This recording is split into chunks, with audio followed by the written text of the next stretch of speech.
can see it's well, a wee bit flooded with water. Yeah, just a wee bit. But anyway, since I did open up the door and I did hear a splash, I check around to see what caused the splash. All right, give me investigation check.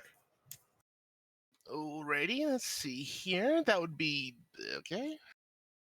That's right, barbarian. Put your average intelligence to the roll. Yeah, mildly average.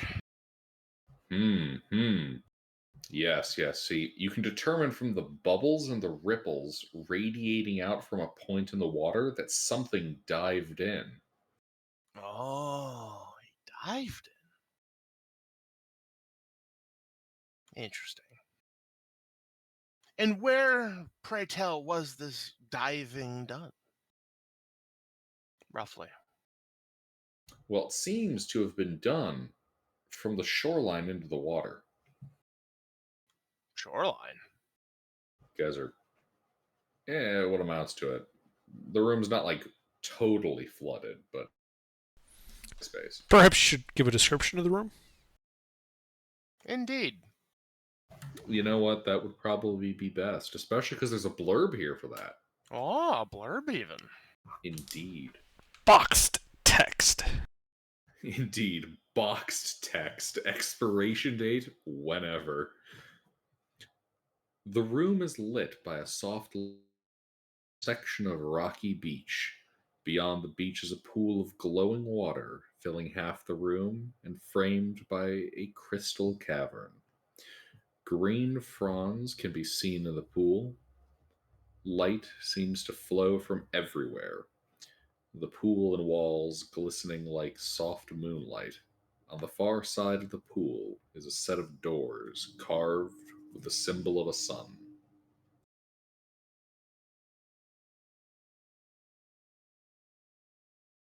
Interesting. And I take it that this is a pretty big room considering it mentions like a cavern and a stony beach. Yes.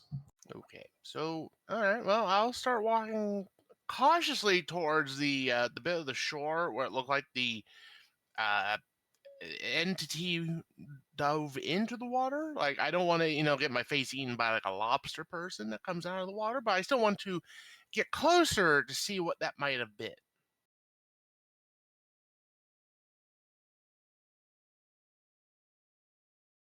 All right. All right. So you walk right up to the edge and you look in? Yeah, basically. All right. Yes. Give me a perception check. Okay, let's see what that is. Ooh, all right. I don't see shit.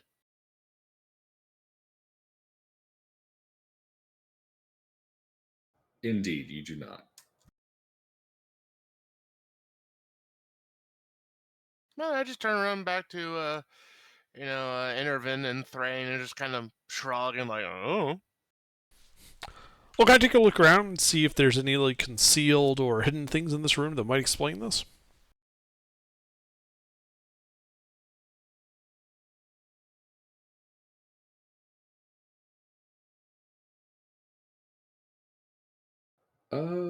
Give me an investigation check. 24.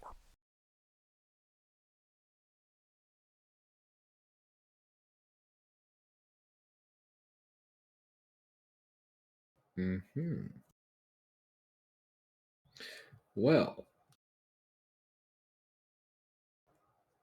you do not find anything of note as you poke around the edges of the room and the floor.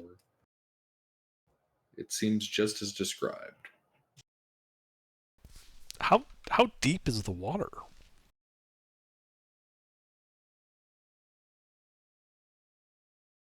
The water is about 30 feet deep at its deepest. Okay.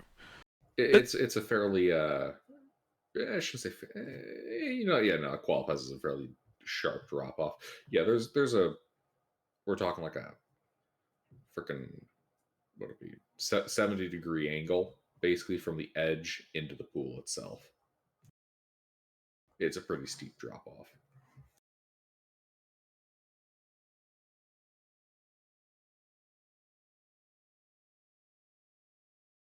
Not a vertical drop off, but it is steep.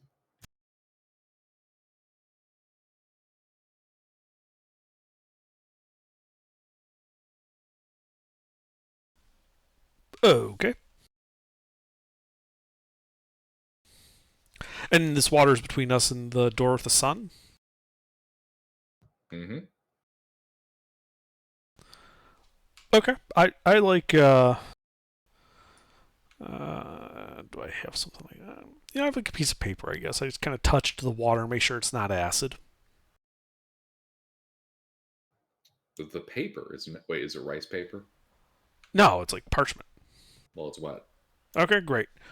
Yeah, well, I guess you knocked something into the water, but I don't see anything. Well, So I mean, always, that's one hell of a knock. It wasn't just by the door. point is, I don't really see anything, so let's just go to the door. All right, sounds good to me. Now I'll start moving over to the door with the sun on it. All right, it's across the water. You swimming? Oh, okay. Not so much swimming, but more doing the Pirates of the Caribbean, walking along the bottom thing.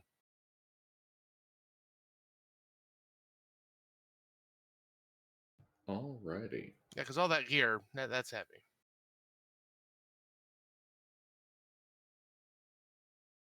Let's see.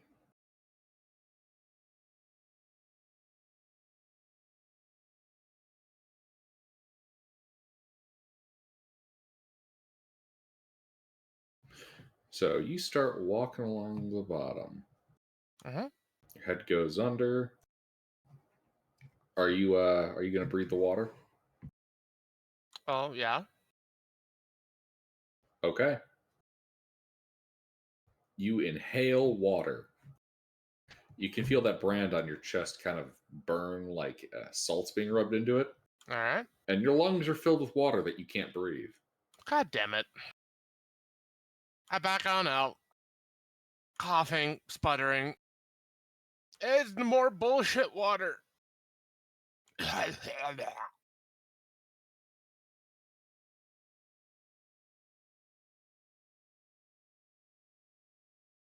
After I hack up a lung, i.e., all that water that's in the lungs, I turn towards Intervin. Well, it doesn't burn this time, but still can't breathe it. Huh. That's interesting. Then I kneel down, just like stick my head under the water. Can I breathe it? Yeah, you're fine. I pull my head up. It's probably just some like weird bullshit that has to do with something you did. It works fine for me. Oh, like I said, that's why the brand stings. Oh, that's lovely.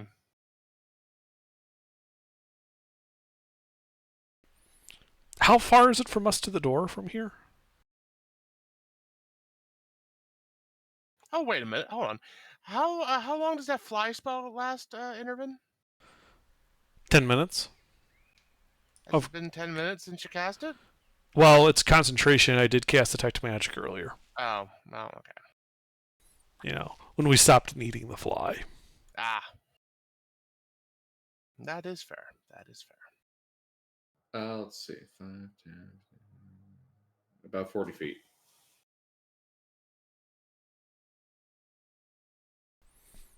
All right, I'll just cast Wall of Force to make some 10 by 10 panels and just build a bridge.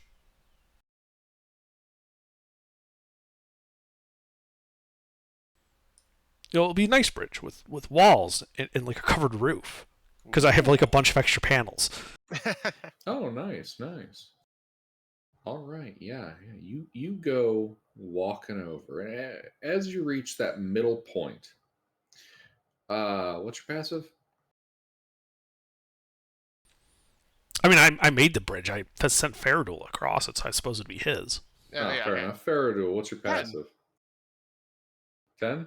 Yep, 10. Excellent. That is, in fact, good. I had to check you weren't one of those weirdos who put their wisdom to 6 and have a passive perception of a rock. No, just a mildly more perceptive rock. Indeed, yes. You can see what looks to be a great sword made of gold with kind of rubies and emeralds embedded into its hilt, floating in the water below you. Well, I shouldn't say floating. Yeah, yeah, it's in the water. Well, it's floating below the surface.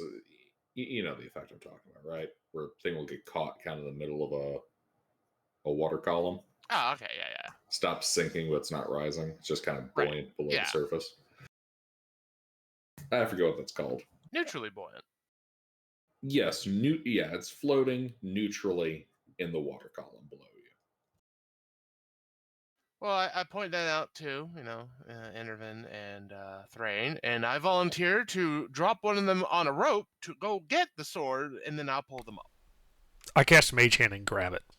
Or the magician can do that. That's a lot easier. Sword. With Mage Hand, yeah. All right. It doesn't want to seem to become not neutrally buoyant. So it's really easy to move then. So it weighs like virtually nothing. No, what I mean to say is like you're trying to It's pull not. it and it doesn't want to go. Fine. Like you can see it like bobbing a little bit as you yank on it. Yeah. So I bring the hand back up, give it an end of a rope. What's up? Rope goes under the water, ties it around the hilt of it, and then I hand the other end of the rope to Faradul and say, "Why don't you pull it up?" No, that works too. All right. I'll give it a mighty tug. You see the rope untie. I think it really wants But- somebody to go in the water. Additionally, you could feel the rope tugging while it became untied. Some actively untied it.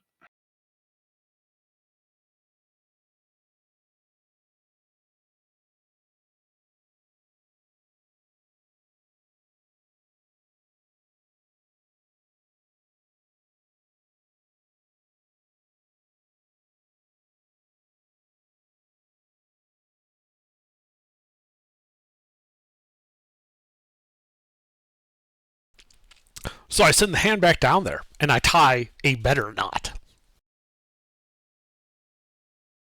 Okay, give me a sleight of hand check. Can I use intelligence for this since I'm directing a spell? Sure. Is it going to be a constrictor knot? It's a hangman's noose around the hilt of it.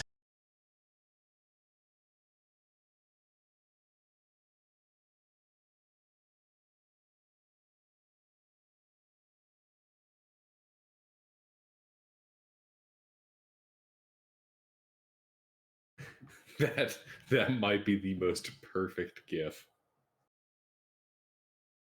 That's like who's on first, but yeah. Exactly. All right. So it was a 14 under? Yeah. All right. Let's see then.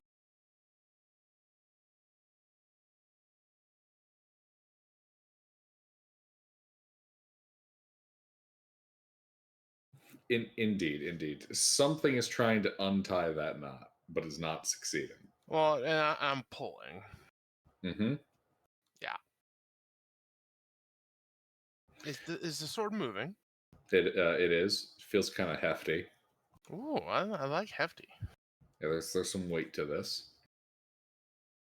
All right, well, I just keep on reeling it in. Gilbert, is the rope like really taut? Like someone's hanging on the end of it, counter pulling Faradul? Yeah, kind of. Well, I'm gonna shoot a ray of frost, not trying to hit the sword, but like the space like next to and slightly below it, like where the body would be from the deflection of the rope. All right, give me an attack roll disadvantage. Okay. Does a 15 hit?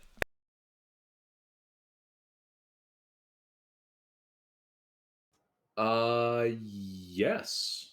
Yes, it does. Roll damage. So that is 2 points of cold damage.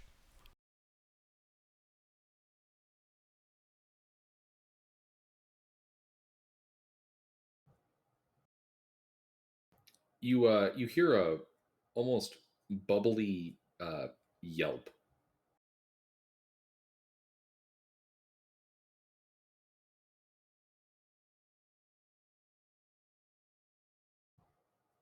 They still seem to be clinging on. Yeah, I'm still pulling, so we'll fix that one way or the other. Yeah, unless there's All right. something invisible that's like hanging onto the sword as well, Faradul. All right. Well, I'll take care of that when I get it up. Yeah, like we've confirmed that there's something there. We'll wait for it to get up, for him to pull it up out of the water before we bother dealing with him.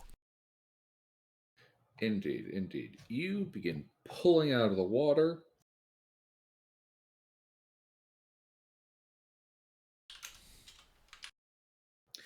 And let's see here.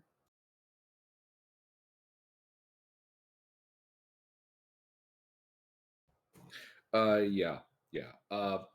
As the sword kind of pulls out of the water, you can see a pair of kind of pale blue, almost transparent arms clinging onto the sword. There appears to be, I believe the Monty Python line is watery tart handing Ah, out magical swords in the pool. excellent. Yeah, the narrator in here appears rather annoyed with you lot. Well, as soon as when I reach down to get a grip on the sword myself, and I with one hand I take the hilt, and then the other hand I punch the watery tart in the face. Trying to get like the Will Smith thing from Independence Day in there. I gotcha. Roll an ish.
Alrighty, DM2. You're pulling on this rope and kind of popping out of the water is going to be a giant eel. Oh,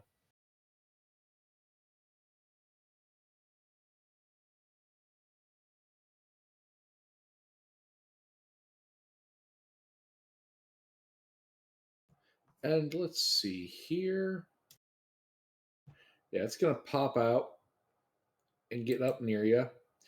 And I need a constitution saving throw from you as a jolt of electricity courses through your body.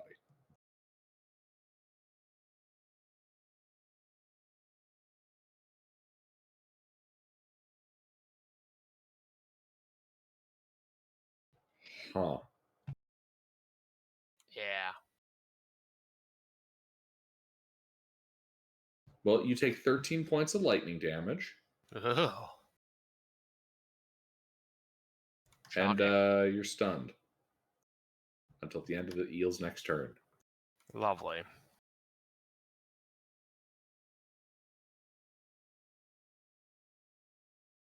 Yep. Omtar. Can Amtar see the watery tart? Yes, he can see the Nereid. Okay.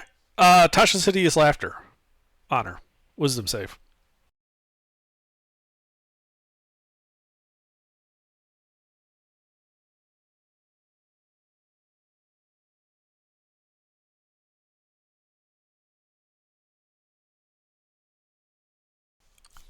Yeah, she fails.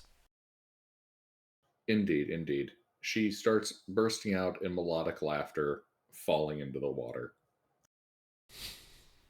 Ha! Yeah, I really hope that she can actually breathe water and not just, hold her breath for a long time, because otherwise she's going to suffocate pretty rapidly, laughing while sinking underwater. If only I threw that wizard overboard.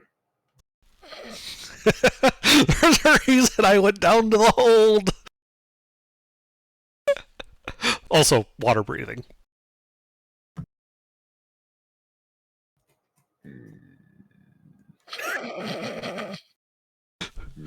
But that is all Amtar does.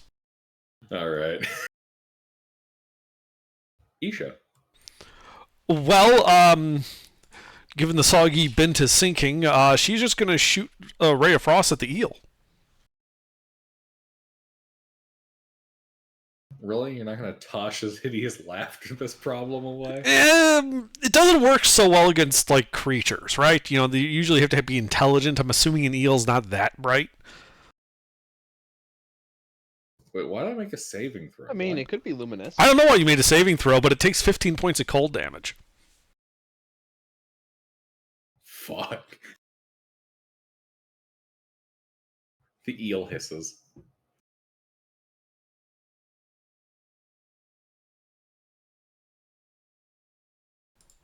Intervene? Yeah, and then I'm like, no, bad eel, and I spritz it with water.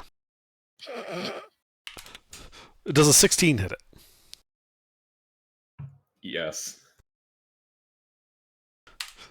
It takes 15 points of bludgeoning damage from the spritzes of water and needs to make a strength save or fall prone.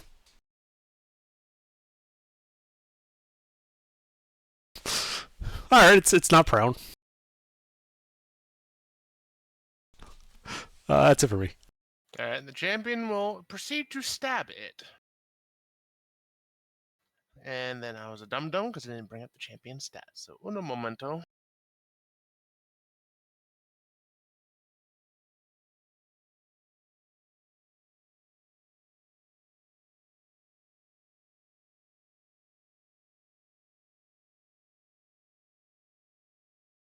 Man, we're just going through this in this real efficient leg. That looks like two Two hits. hits. Yep.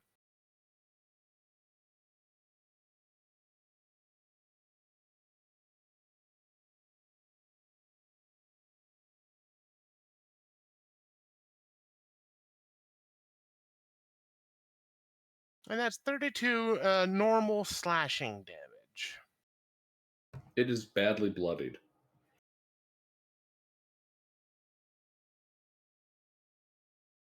DM1. Finds this hilarious.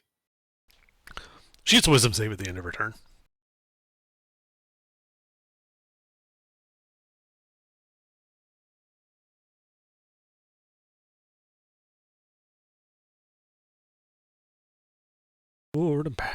And she stops laughing. Indeed, the melodic laughter ceases. Faradul is I'm stunned. Thrain.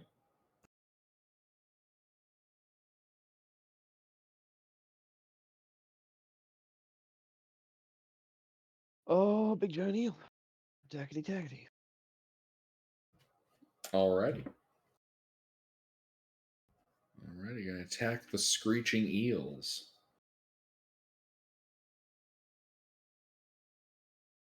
Wait, there's more than one?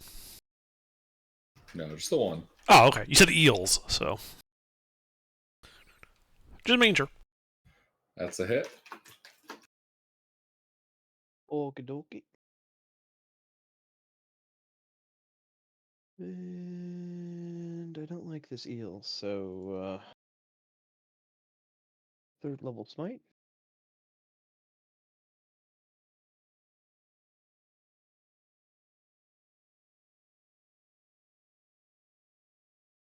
How's he looking? Dead. Excellent. Bonus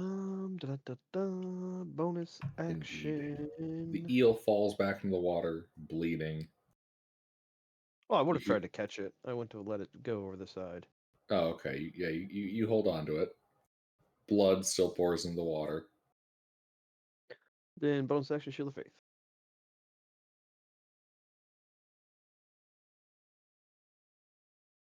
All right. DM2 is dead. Amtar.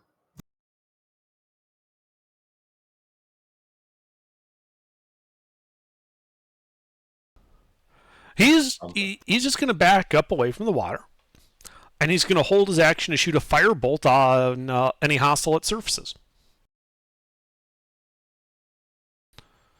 Isha will do the same thing, but with Ray of Frost. Me, on the other hand, I walk up to the water's edge and look down. How far away is the soggy bint? She sank about 15 feet down.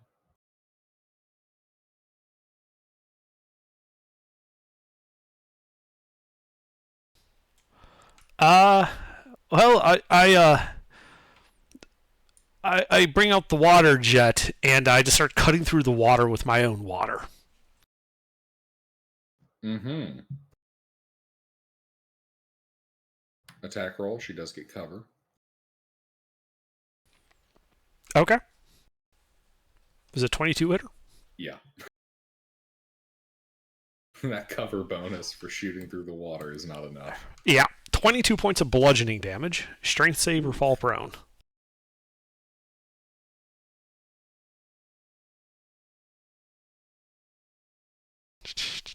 And she's knocked prone. All right. Champion. Well, he looks down into the water, and that's about all he can do. He's already like kind of raised an action in case like she jumps out of the water. Okay. Anything else?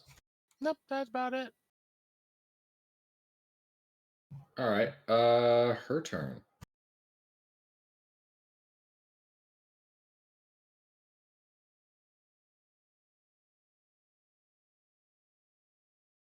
Well, we'll go with this.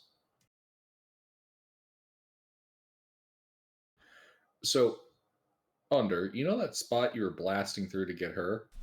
Uh-huh. Yeah, that section of water turns into a fist and goes right for your face. Like he's trying to punch me or grab me? No, like she has animated water to punch you in the head. I need Right. a strength saving throw as this water douses you. Okay. And this is a spell then? It is not a spell. A magical effect? It is a magical effect. Okay. Well, probably. It'd be kind of. Oh, I meant keep lower one. Or sorry, no, I didn't mean keep higher one. I was just at -2. I have advantage against magical effects, so. Gotcha. So 17? 17. Alrighty.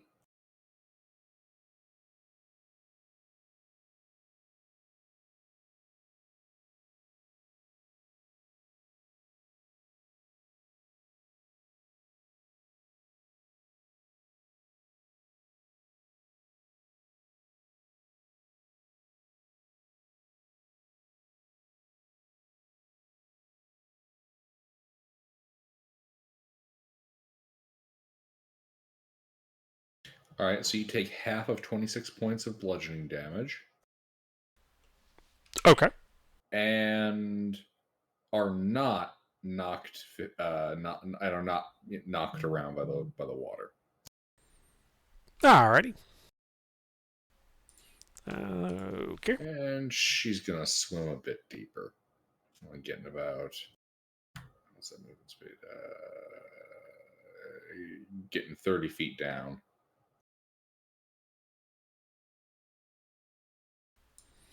How's she looking? Injured. Okay. Faradul. Well, after being over the stun, I just keep pulling up on the sword. Oh, you've got the sword. Oh, excellent. Well, then I, give high fives and thumbs up to all around, and stick my tongue out at the watery bint. Mm-hmm. Mm-hmm. Thrain. How far down did you say she was? At this point, she would be 30, 40, 45 feet.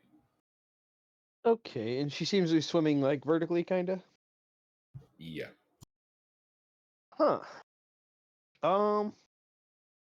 Moonbeam, top of it centered on her. Oh, that's obnoxious. Swim away from me now. Con save. No, on start of her turn. All right. Yeah, so she's gonna start in it regardless. So if she wants to do anything, she'll have to, Tar-Isha intervene. So I'm trying to ensure you're going to stay back and keep their held actions. I am once again going to slap her with some water. Turnabout seems to be fair play after all. 26 Yeah, it hits. for 19 points of bludgeoning damage and another strength save or fall prone.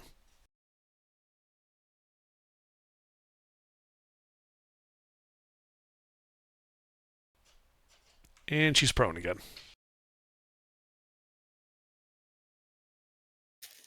Champion. Holding his actions. All right. She starts her turn in the moonbeam, doesn't she? Yep. Con save. Yep. I mean,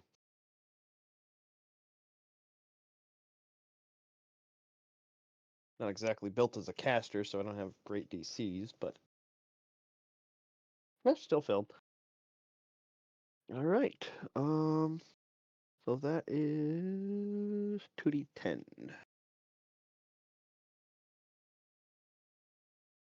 Because I didn't declare I was upcasting it. But then again, I only have one third level spell slot left. So that is 16 radiant. The fuck did you spend all your spell slots? Oh, right, the skeletons. Well, and I just upcast a smite. I only have one third level left.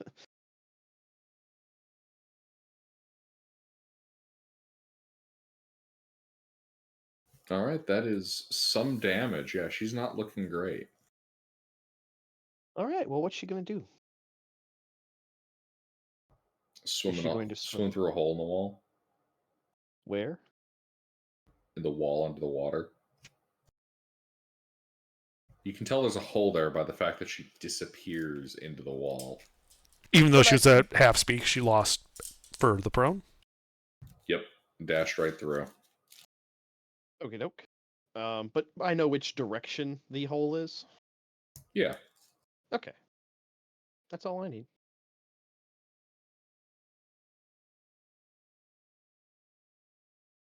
that's her turn.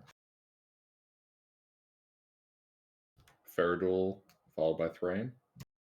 Well, I'm going to marvel over my new sword since both I can't really attack the watery tart and she disappeared. So Mm-hmm. Mm-hmm. I Um, start kind of like cutting into the air with it, like, ha, a sword. Give me an intelligence check. Okay, let's all see here. You didn't give him a sentient blade, did you? Well, he's got the hammer. If it's magical, I'd like to take it. I'm not sure, but I'm marveling at how pretty it is because it's gold and rubies and shit. Okay. So you can see in actually wait, what languages do you speak? Just common. You can see there are runes that say things on there, Oh, but and you don't. Elvish. My bad. Okay, there are words on there. You don't know what they are. Oh well, there'd be words on here. I don't know. I'll handle that later. But I just marvel how pretty it is, and how much it must come, how much it must sell for because of all the gold. And Oh, rubies and stuff. someone took their pen to the sword. Yeah, indeed. All right. Well, if you guys are done bleeding Oh out, no, I'm then not done. I suppose we'll need Father Varric to do something, namely patch you guys up because you're all bleeding out. Excuse me?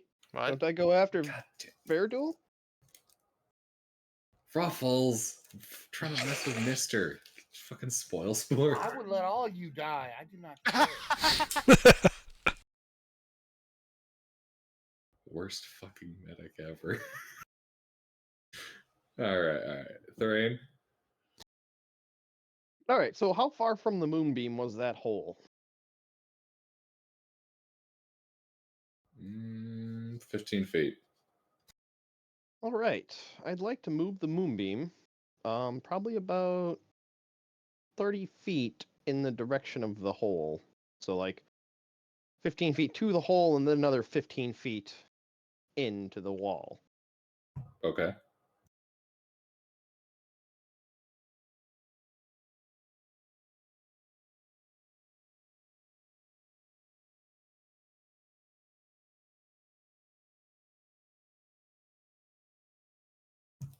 Amtar, Isha, Intervin. So I'm Tarnisha. You're gonna keep covering the back. Watch for anything popping up or coming from other directions. Holding cantrips.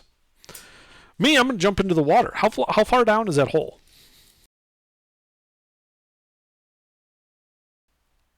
I was right on the water's edge. So I should just be able to step off into the water. This is also true. How far is it? Let's see. From your position at the water's edge. Let me get back up to the map.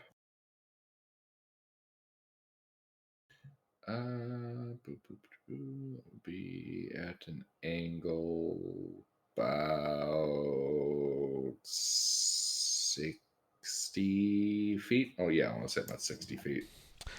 Perfect. I have a 60-foot swim speed. I swim over to the hole and look in it with my dark vision. Okay. Yeah, you can see there's about 5 foot of tunnel, and it opens up into some kind of chamber. You can see like various knickknacks and treasure and gold. Do I see the moist wench? No. I see the moonbeam, though, yes? No. I thought Thrain moved the moonbeam into this hole. He did. So it emits light, doesn't it? Uh-huh. It's inside the rock. Huh? How big is this room then?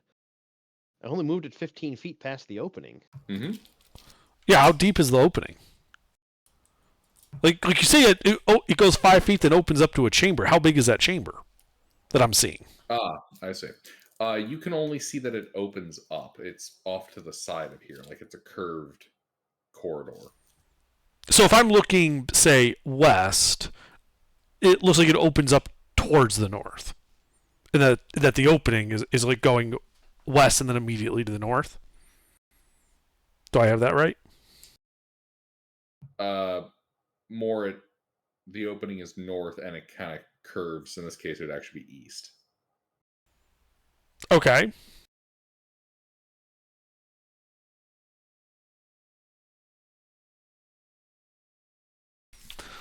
Well, I haven't used my action yet.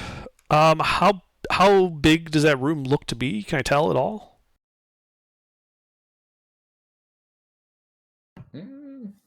Give me a...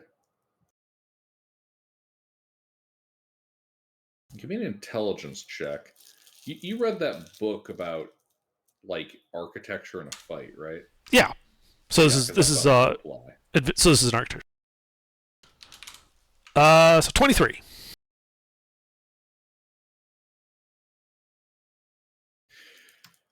Assuming that by the rest of this looks to be an eroded by water cavern, it's probably going to be a relatively small space, no bigger than 15 by 15 in any dimension.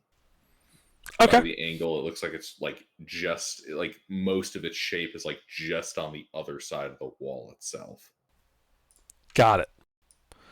All right. I throw a 4th level fireball into that room, detonating it so as not to hit me, but just to fill that room. Swapping the damage type for bludgeoning. I'm firing off a depth charge.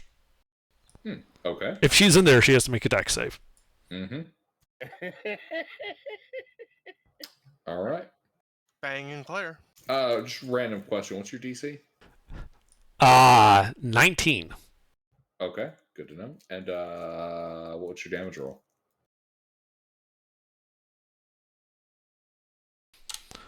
37. Bludgeoning. Magical bludgeoning, if it matters. Indeed, the depth charge goes off.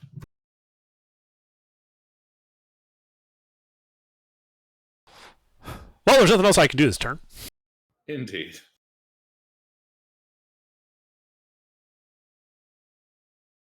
Champ.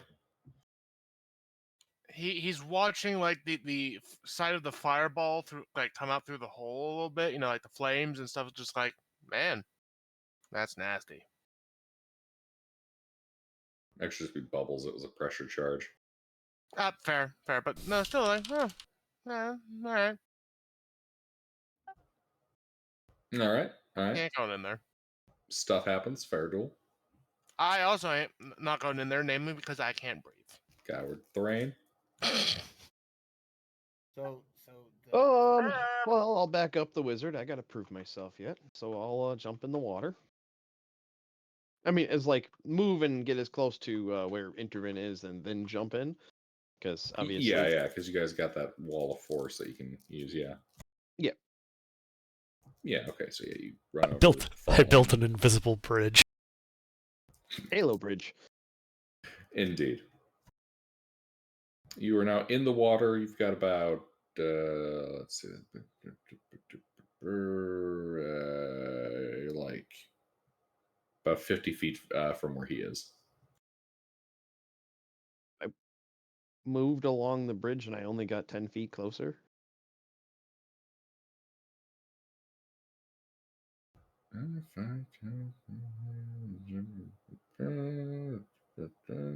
Oh yeah, no, that trigonometry is fucked. He's 20 feet away.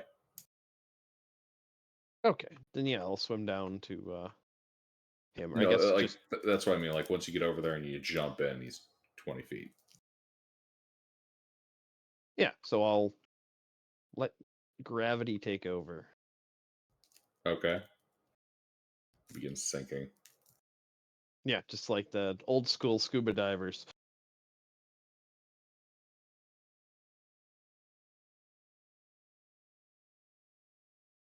And then yeah, I'll use my action to dash to get close as I can. And I don't have a swim speed, so Good to know.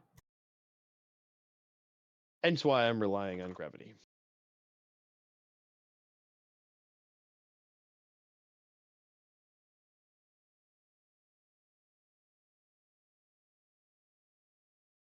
That's it. Alrighty. Amtar Isha Intervin. Well, that link did not work well. Man. Well, Amtar and Isha are still just covering from the top. Like they're not moving. They're back. They're making sure nothing pops up or comes from behind. I'm gonna enter this chamber and look around. All right, you enter the chamber. Do I see anything like wet person looking? You do not. What you do see Looks to be a. Let me get the exact name for it.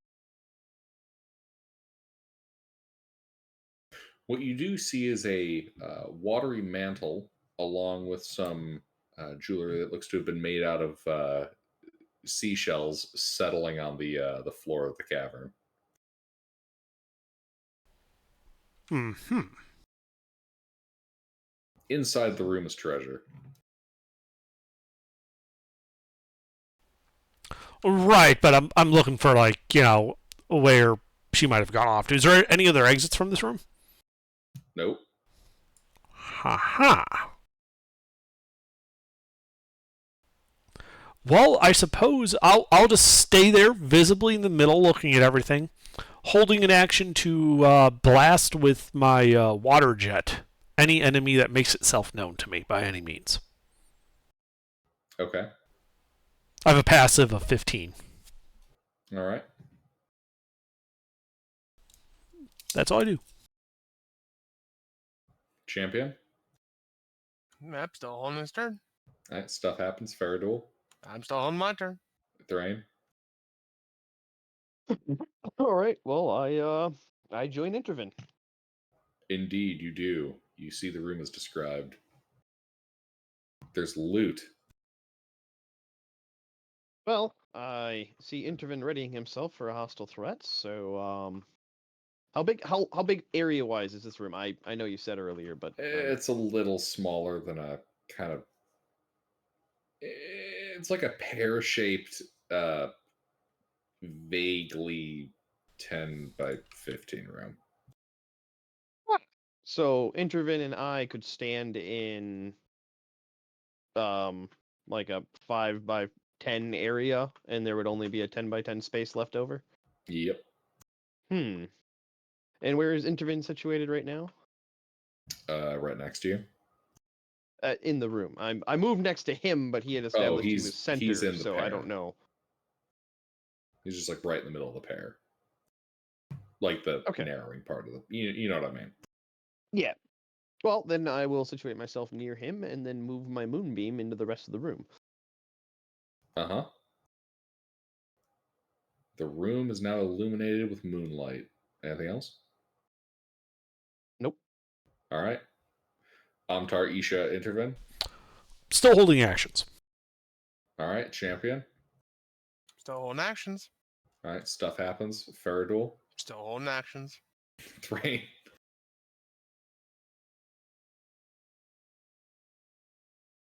Doesn't appear the moonbeam he seems to be ticking on anything. Not that you're saying. Okay. Well, then it's got 60 feet of movement with an action, so I'll move it around the edges of the room. Anything enters it. You're not seeing anything. All right. I will drop the moonbeam then and start moving into the room more. Alrighty. Too small of a space to keep it up. Amtar, Isha, Intervin. Amtar and Isha are continuing to provide cover. I begin examining the loot. Anything of particular value, or is this just like seashells and shit? All right. So yeah, we're actually out of initiative. You killed her like 2 rounds ago. The depth charge did it. Where's her corpse then? Man, I wonder where the creature made out of water would be. Everywhere. We're swimming in her right now.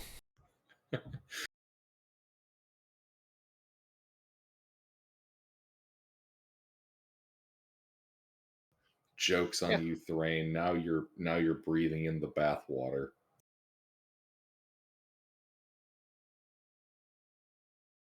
I don't mind. Man, that was uncalled for.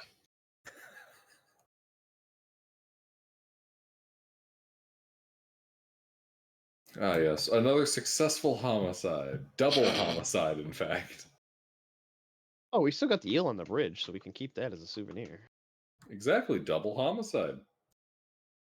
Is it homicide if it's a creature? It is if it was sentient. No, it It isn't. didn't Can't look tell that. sentient. It's not a humanoid. Or a hominid. Mm-hmm. I'll be right back, guys. He's off to get the book on detailing homicide. I'll right. Actually, funnily enough, my brother opens the door. You have a court summons. What the fuck are you on about? I don't know. I was just told to get you. I'll be right back.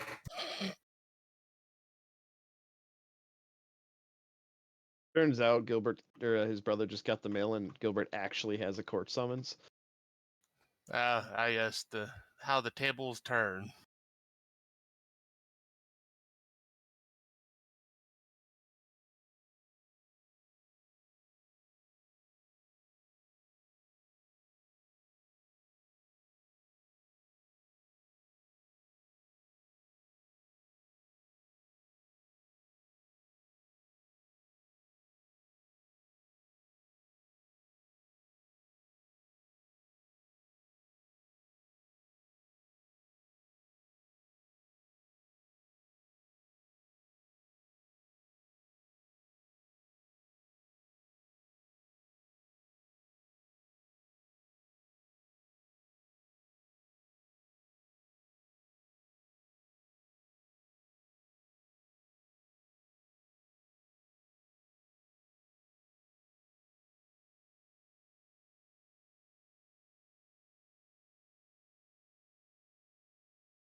I mean, it's most likely just jury duty, but it'd be kind of funny if he was getting like subpoenaed for something.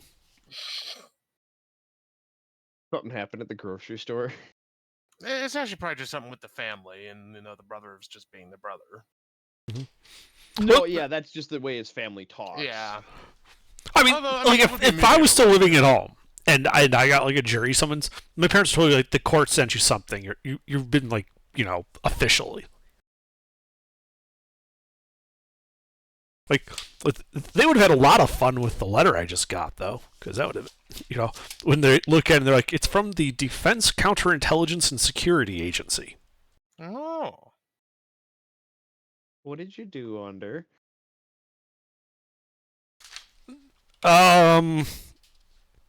Technically, I provided testimony. Yeah. They basically sent me a survey to say how well I liked the person I talked to.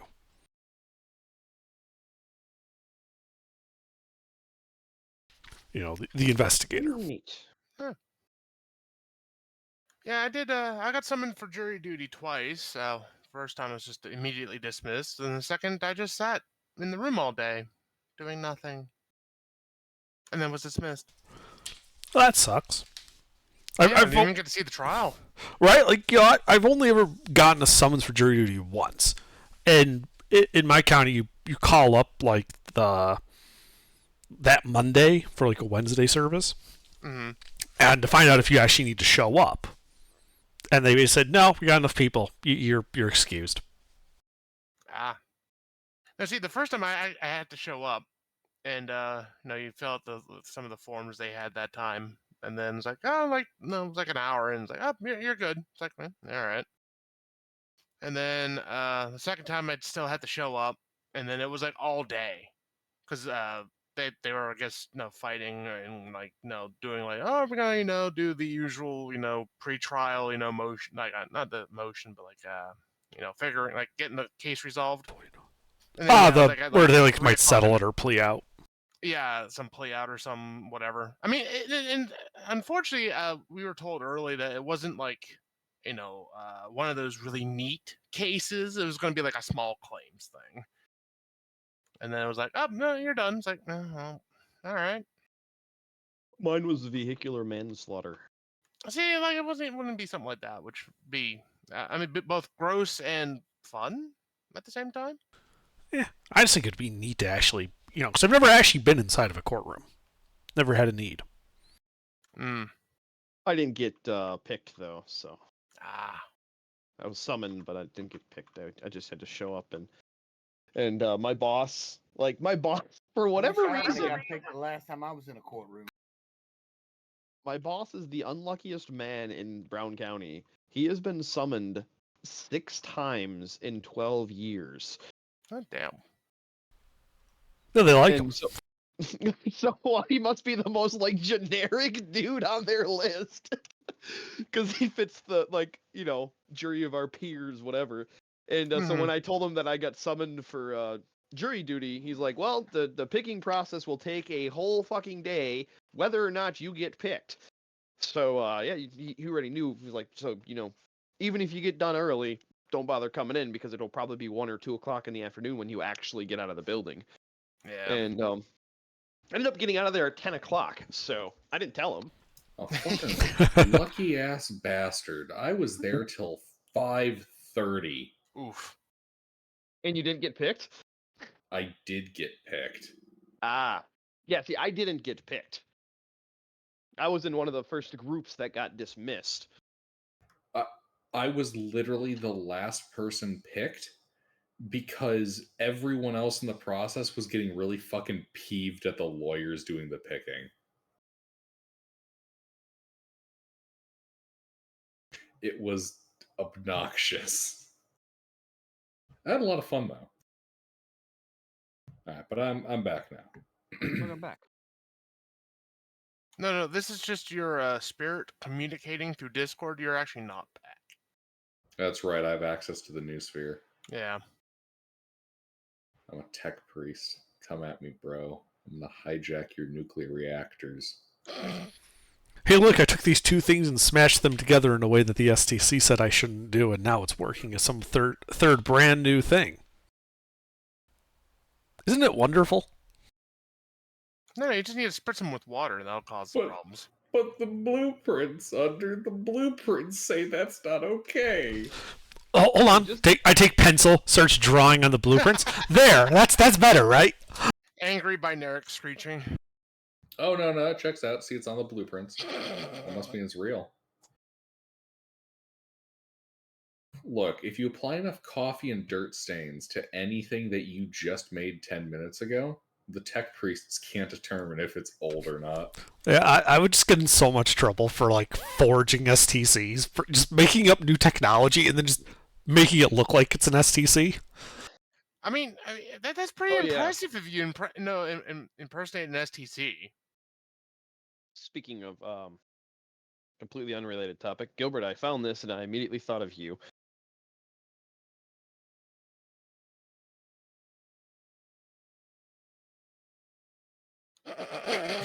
Yeah, that checks out. Big All bad right. evil guy. And then Tim. Hey. I combine those two things. Everyone on my big bad guy list is someone who inconvenienced us.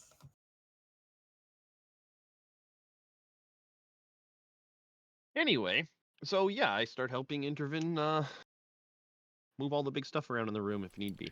Yeah, I search the room and take note of all the valuables, paying special attention to potential magic. Indeed. Deep in there, amongst the seaweed kelp bed, are 6 golden statuettes and a golden mask. Also, 2 crystal scroll cases. Oh, I grabbed those.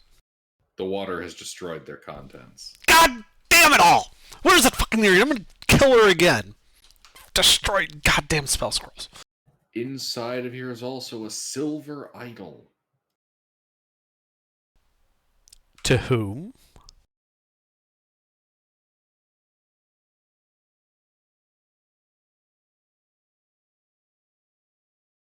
Let me check my realm works, which I have neglected to open. Alright. But just meanwhile, yeah, all the valuable stuff we basically give to. Oh, that's right. I'm technically holding the inventory now, so I collect all the valuable stuff. Indeed, that's 6 golden statuettes, each worth 50 gold pieces. Well, I believe Thrain's actually keeping track of the stuff, like the actual spreadsheet. Yeah, I'm opening the inventory right now. Okay.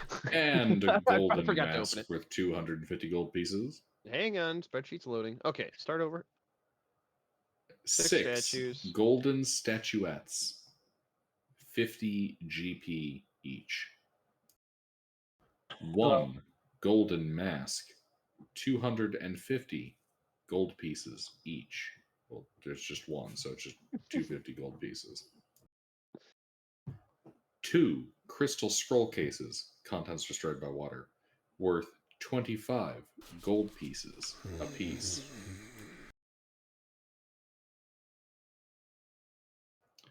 2 destroyed scrolls, 0 gold pieces each. Fucking priceless artifacts destroyed by careless fucking watery bins.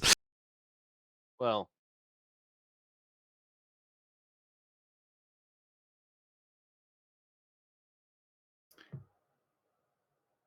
One tablespoon of Intervin's blood. Hey, I need that. As he starts fucking bleeding out the nose. 1 silver idol. Gold pieces. you cut out. Depicting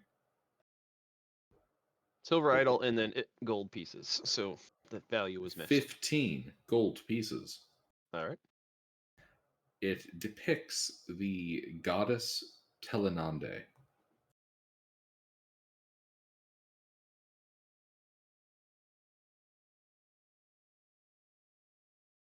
Telenande. Telenande.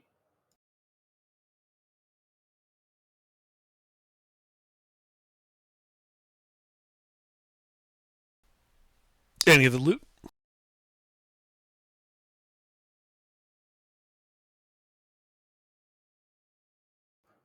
A pair of gloves.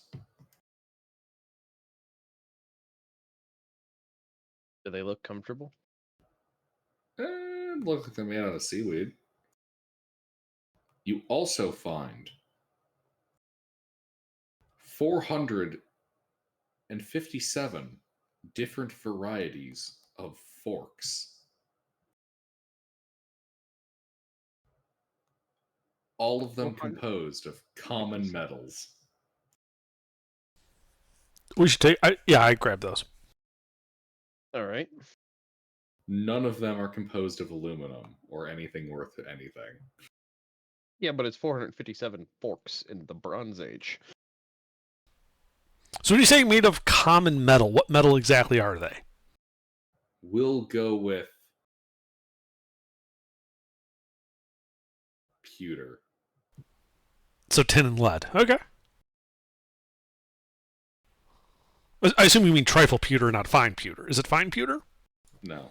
Oh. Got my hopes up. All right. How much do all the forks weigh? Honestly, I didn't actually consider what kind of pewter until I determined that you'd be excited by one over the other. And then I deliberately chose the sad option. I believe fine pewter is silver and lead. Or silver and tin. No, this definitely tastes a little bit sweeter, so there's definitely lead in there. Okay, yeah, that'd be trifle pewter. And your chances of mental problems have increased. What do you mean? They can go higher for him? If this campaign goes long enough, you will all be suffering the problems of lead consumption. Yeah, we can fix that. I disagree. Alright. No, seriously, I shit you not. The ancient world fucking put lead in their beverages as a sweetener the same way we fucking put extra sugar into everything. Yeah, but see, we have magic. Well, okay, we as in the characters, but we do not. Sadly, no one knows the dangers of lead yet. How tragic. Alright, and... there's also a potion. Okay. Description. About 50 pounds of forks. I just did the math. Alright.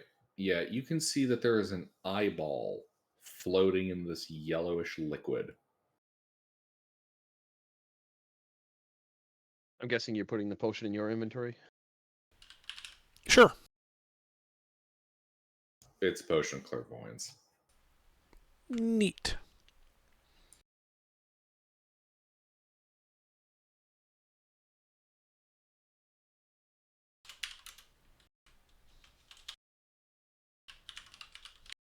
You also find 573 copper pieces. Okay. A mop. Ironically enough, this is not our first mop. I can just +1 to the ones we already have. Yeah, I know. You fucking stole the other one from the pool in that dungeon where you first met Loam. Yep, and now we're stealing this one too. This one should be prefaced with soggy. They'll dry out.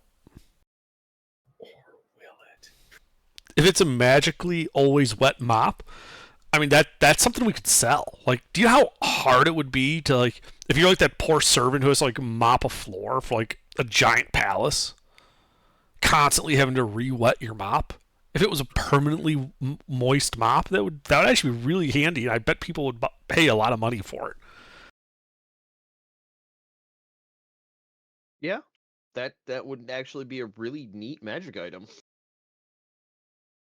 Functionally for the party, not terribly useful, but still valuable to the correct person.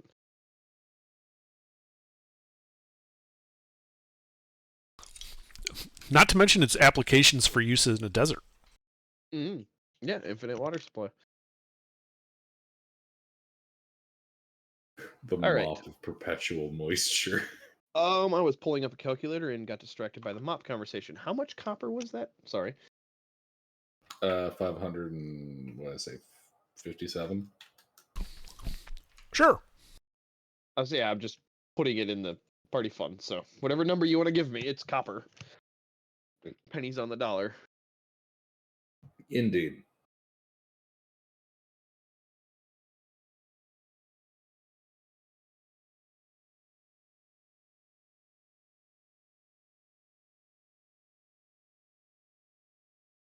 There are some who call me Tim. Gotta love that movie. Mm-hmm. You also find a crab I wielding a ritual craft. knife. Ritual craft speak with animals. On guard, on guard! None shall take the treasure. No, put that down. Put that down. Calm down, little one. We mean you no harm. Miss with the crabbo, get the stabbo. I blast. Who the fuck? He's just obliterated.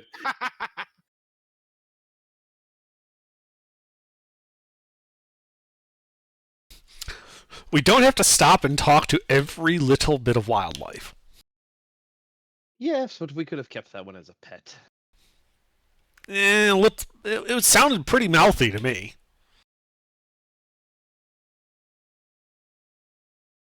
Maybe. But all can be tamed. I shrug. Anything else here?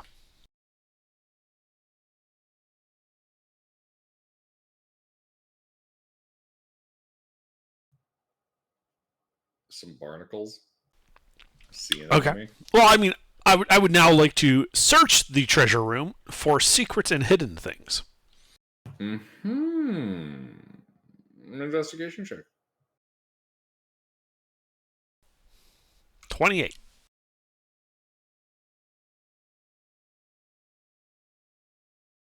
All right. You're sifting around here and you notice there's a spot beneath one of the rocks. It's almost like a small, like the sand here has been disturbed. I think everything was disturbed when that depth charge went off.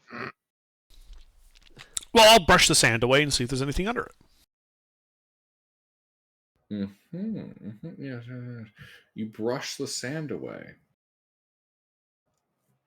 I should say, underneath, you can see a shiny, pearlescent shell. I grab it. All right, you grab it.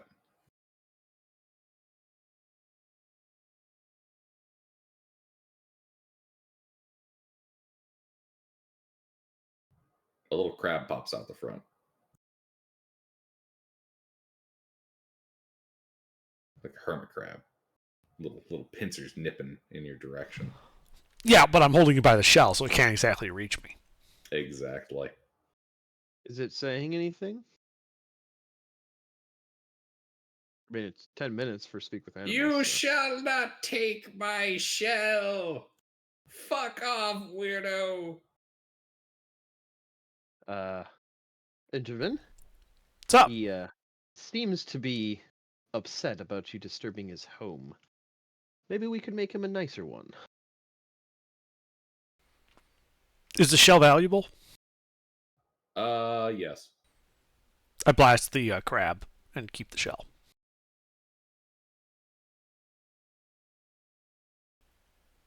Problem solved.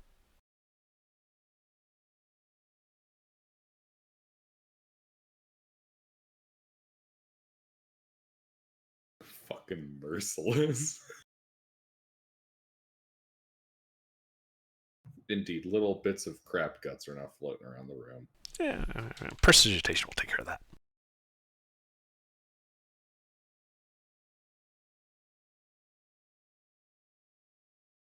Well, I believe that's everything. What's Okay. the shell worth? The shell? Yep. The shell is worth 1 cup. 10 gold.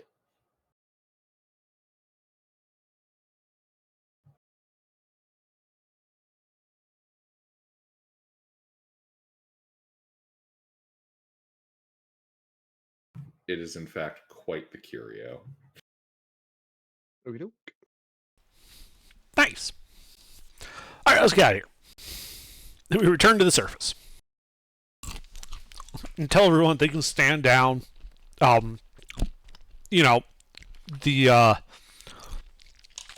strange woman in the pond distributing swords is no more.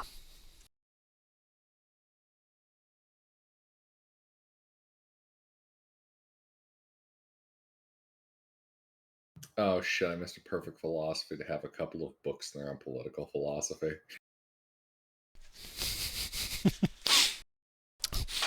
On, anarcho communism. No. Feudalism. With emphasis on distributing magic swords. Speaking of swords, is that sword particularly magical? It is. Excellent. It, in fact, registers with an aura of magic. Okay. Intervin, you should check that out. No, Hand it to actually, Intervin. no. Oh. Okay, Wall of Force. That invisible bridge, Feridel, you and the champion are standing on, lasts Yeah. 10 minutes. Uh-huh. Okay? So Yeah. it's also concentration. So we need to go through that door and get everyone to solid ground before the damn. bridge goes away. Then we can deal with all the stuff we found. Okay. Yep. Sounds good. Well, since I am the usual door opener, I go to the door and I try to open it. Is it locked? The door is not locked. Ah, excellent. Then I open it. I check to see if there's anything inside that's about to try to eat or attack me, and then if not, I walk through. The door reveals a flooded corridor. No, the Your, usual. your socks are going to be soggy. Again, what's left of them. And I walk in. All right, yeah, you walk in. Well, the rest just go across the bridge. Yeah, you travel a little bit, turn the corner, it's all good. All right, now I hand it to Intervin to, examine and take care of. Alright, so first I do a detect magic ritual to see if any of the other stuff we picked up in the water was magical. Nope. So not the No, the potion's magic, but okay, just checking. So none of the shells are magic, not the gloves or the mop or anything like that. correct. Okay. Yeah, then I'll do an identify ritual on the sword.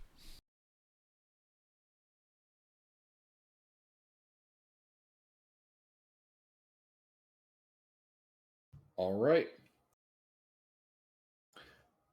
Also, Intervene, what languages do you speak? I speak Common, Elvish, Draconic, Infernal, and Primordial. All right, so you can see in Aquan, so you can understand it via Primordial. Mhm. It has written on the sword the following phrase. 1 second. I'll send it to you. That's an odd phrase to find on a sword.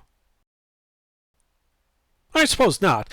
It's not a battle cry, but it's kind of intimidating, right? To have on a sword 1 second, I'll send it to you. Yeah, a little bit. Sort of returning. It's a long sword of returning. So you throw it as an improvised weapon, it comes back. I actually have one of those for my random magic items. The short sword, but basically same concept, yeah. You throw it at people like Thor's hammer and it yeets back to your hand. That'd be great to have it on my hammer. Aren't we like right around the corner from you being able to actually do that? How so? Isn't there like an extra thing with your when it's fully powered that you can call it No. back to you? No, yeah, I could just throw it. It doesn't come back. Then I'm misremembering something. Nah. So I can hurl it as if it has the thrown property. But there's no Oh, returning that's what property. it was. But yeah, it Yeah. doesn't return to you. Yeah.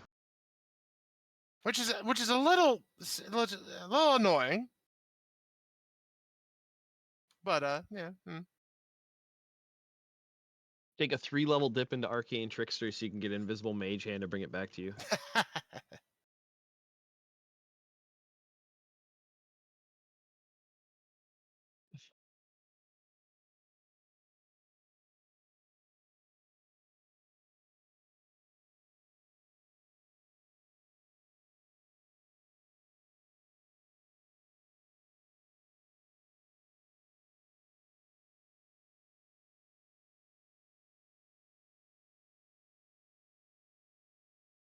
Oh, I forgot to ask, Gilbert, is this a reasonable sword or is it a great sword? This is a great sword.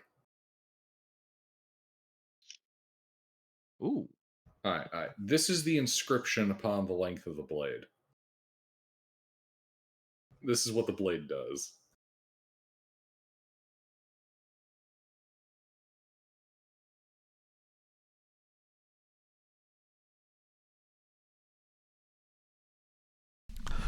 So there's a great sword. So that's bad news for you guys. We're gonna want to like pawn this off on somebody we don't particularly like. It's cursed. Ah. Oh.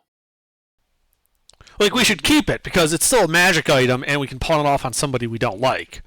For extra fun, do it in a densely populated area. What do you mean by extra fun? Well, for us, not for them.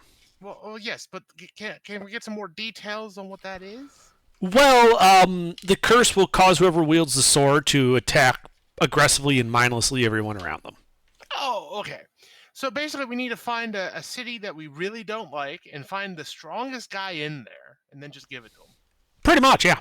Or just Alright. or just hand it to like some like guard and be like, "Hey, do you want a magic greatsword?" Like in the middle of the market. All right, see you.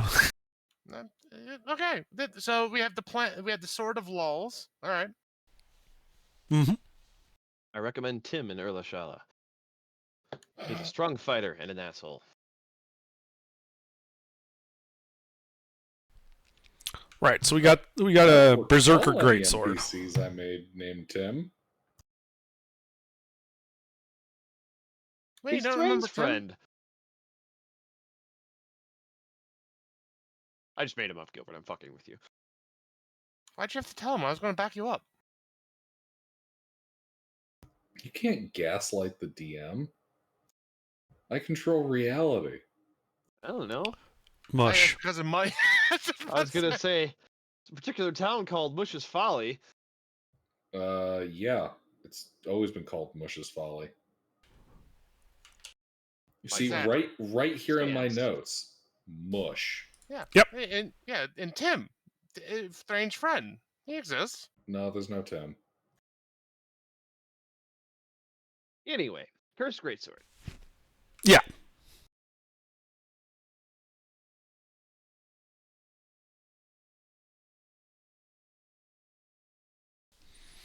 So interesting find. Not exactly something we want to be using though.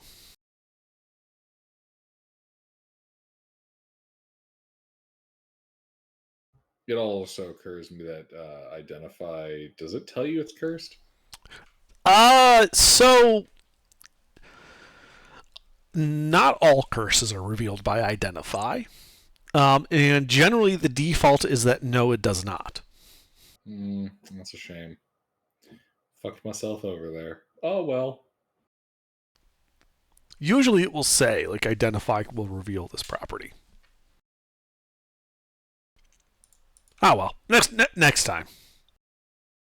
Yep. Now you guys just can't trust anything that you receive. Any of it could be. Well, yeah, but I've always thought it was that way. I just don't care. Like, it can be cursed as long as it makes me more powerful. That's fine. Turns out all our magic items are cursed. They just haven't activated yet. Yeah, the very specific circumstances for all of their curses haven't been met. Final boss fight rolls around. Ah, yes, you're all wearing the equipment that the final boss intended you to have. Okay, there, Spectre. Then we shall fight in the nude. Somebody get me the fucking Pillarman Custodes theme.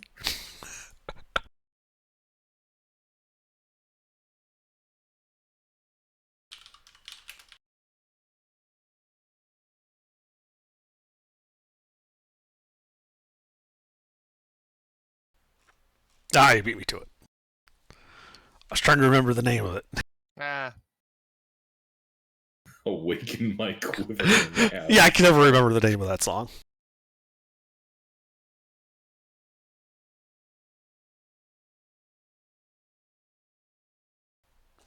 All right. So what else is around here?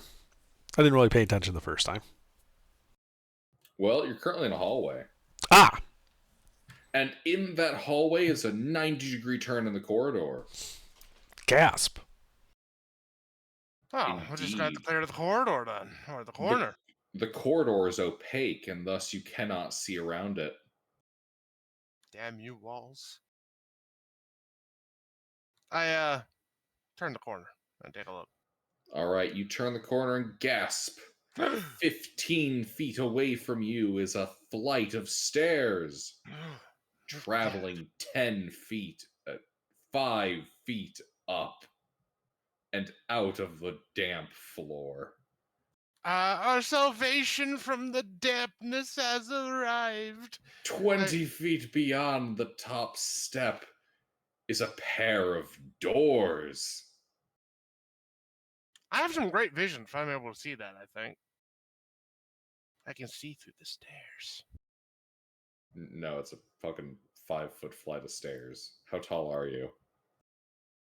Well, about probably like 5'11" ish. Well, you have 11 feet of visual clearance. 11 feet. Inches. Oh damn. 11 inches. Apparently we've entered the Doctor Who land of corridors. But yes, I climb up the stairs and aha, more doors. Indeed, a pair of doors is before you. Anything special about the doors? No. I open them. You open the doors. The hallway ahead of you travels from east to west and is 20 feet wide with piles of rubble and debris scattered along its length. The walls themselves being covered in frescoes, the south wall displaying scenes of battle between native bird people and invaders, mostly drow and lizard folk. The north wall depicts people questing for a new land.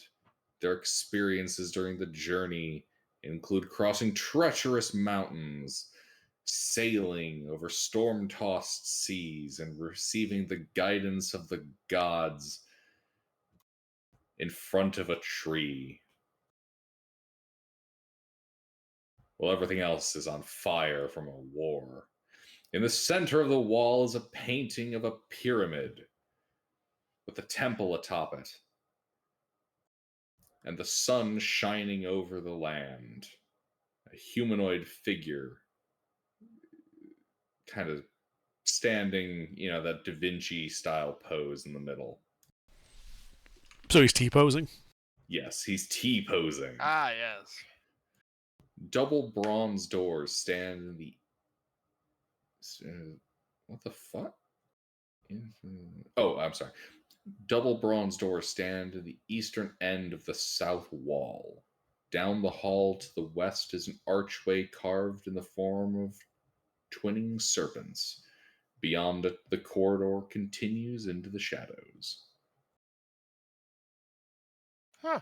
All right. Well, I admire the great artwork as I walk down the corridor. Then I open the doors that have the twin serpents around them. Mm-hmm. And we follow him. Much oohing and awing have been had.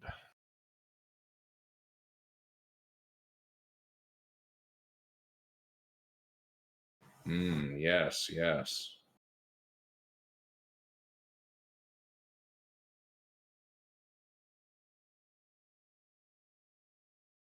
Indeed, they're very nice. Making Yes, your way yes. across the room. And then I open the serpent doors into the corridor beyond that goes into darkness. And we shall continue walking down,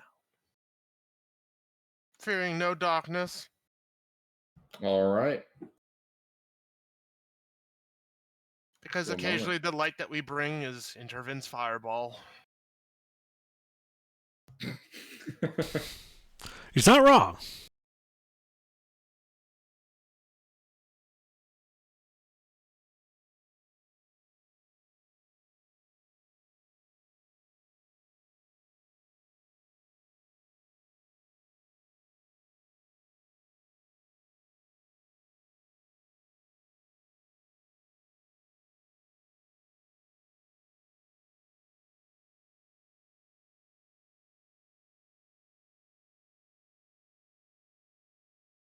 All right. Well, there's that pair of doors. What are you doing? I said open them. All right. Are you pushing or pulling? I want to try pushing first and then pulling. If that doesn't work. Yeah, the pushing doesn't open. They're clearly pull doors. Well, all right. The only thing that was clearly said is that they were serpent doors. Indeed, you pull upon the doors with the serpents twinning on them, and they refuse to budge. I pull harder. Give me a strength athletics check. Alrighty. Let's see what would be the highest one. That would be the highest. Oh, well, they're both the same.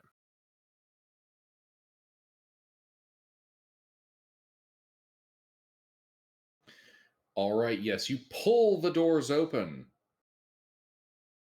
There's a great suctiony sound as the wind rushes past you.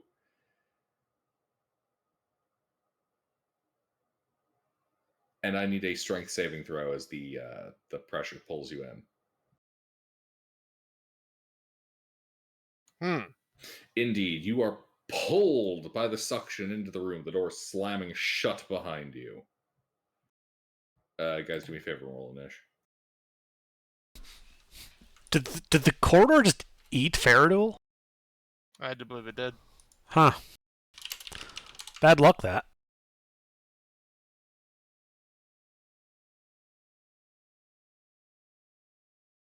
You can see that frost has kind of formed across your. Why did I have to waste those rolls?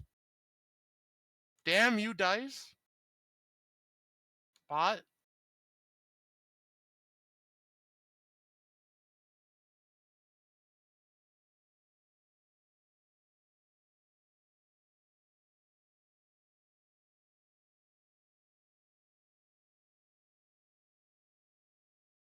We all rolling initiative? Yeah. Well, you don't have to roll initiative. The corridor just ate a party member. We would prefer initiative.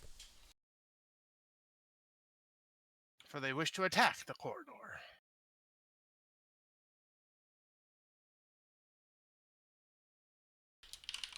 Is the... Oh, there he is. Okay. There's the champion.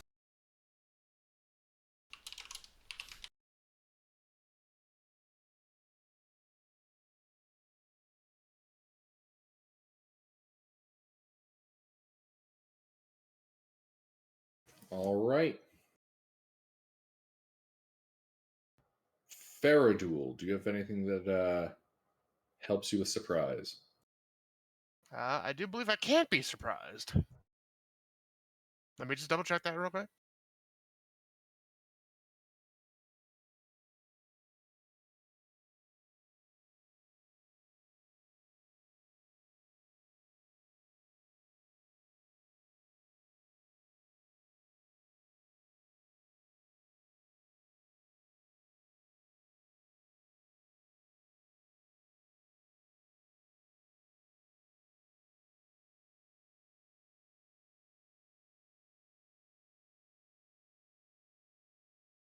Oh, no. Oh, yeah.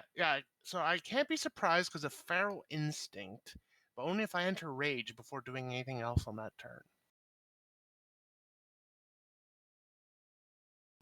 Are you able to enter rage at the start of your turn? Yes. Like automatically? He has to enter rage before doing anything else. That is the start of his turn. It costs him his bonus action to do that. Right, but that allows him to bypass the surprise condition. That's what I want to confirm. Yes. All right. Yeah, so you're able to do so. You're raging. You're not surprised, and holy shit, you can't breathe, and you hurt all over, and it's cold. Mind space. You take 32 points of cold and necrotic damage. Okay. No, you can feel stone underneath your feet. Interesting. So am I What like... are you doing on your turn? So I'm just normally in the room. Like, there's a room here, right? Paint me the picture of what's beyond the doors that I opened here.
Com check. Yes. I hear you. Okay, there we go. Internet fucking died. Ah. Well, okay, yeah. So 32 points of cold and necrotic damage. Yep. Got that. You can't breathe. Yep. Got that. It's dark. You don't have. Do you have a light source? Is it an open flame? The glowing jar of algae. Oh, okay. Well, that still works. But yeah, you're currently suffocating. Yeah. Okay. But what's in this room here? Is there like something that I can see that's causing the necrotic and all this crap? Well, you do see the door behind you. Okay. The room itself is oh. Yeah, it's like 12 feet to your left and to your right. You're currently facing a wall. It's only like a 5 by 30 foot corridor, Okay. parallel to the door. Mm-hmm. And yeah, it currently sucks to be in here right now because Yeah. you can't breathe Oh yeah. So it and your sucked me in here. eyeballs feel like they're bulging. Right, but like, are there any other doors, or like, Nope, just the door you came in from. is there anything glowing besides the algae in here? Nope. Can I see like any details on the walls?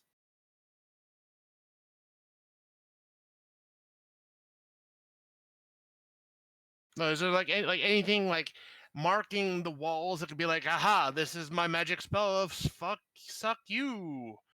What are you gonna do? Well, okay. If I can't see that, then I'll try to go back to the doors and try to push them open so I can get through and out of here.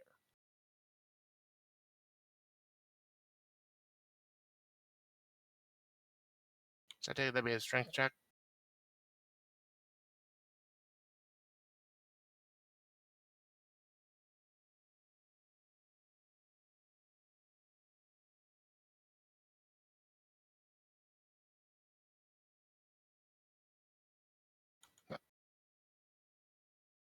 Dom check? Yep, you're back. God, what the fuck's going on? Okay, so what are you doing? All right, so I'm gonna go to the doors and try to push them open so I can get out of here. Okay. I take that'd be a strength check. Indeed. Indeed. You're raging. I believe you get a benefit. Yep, I do believe. But will you succeed? Well, we shall find out as soon as I make sure what the event. No, yes, advantage.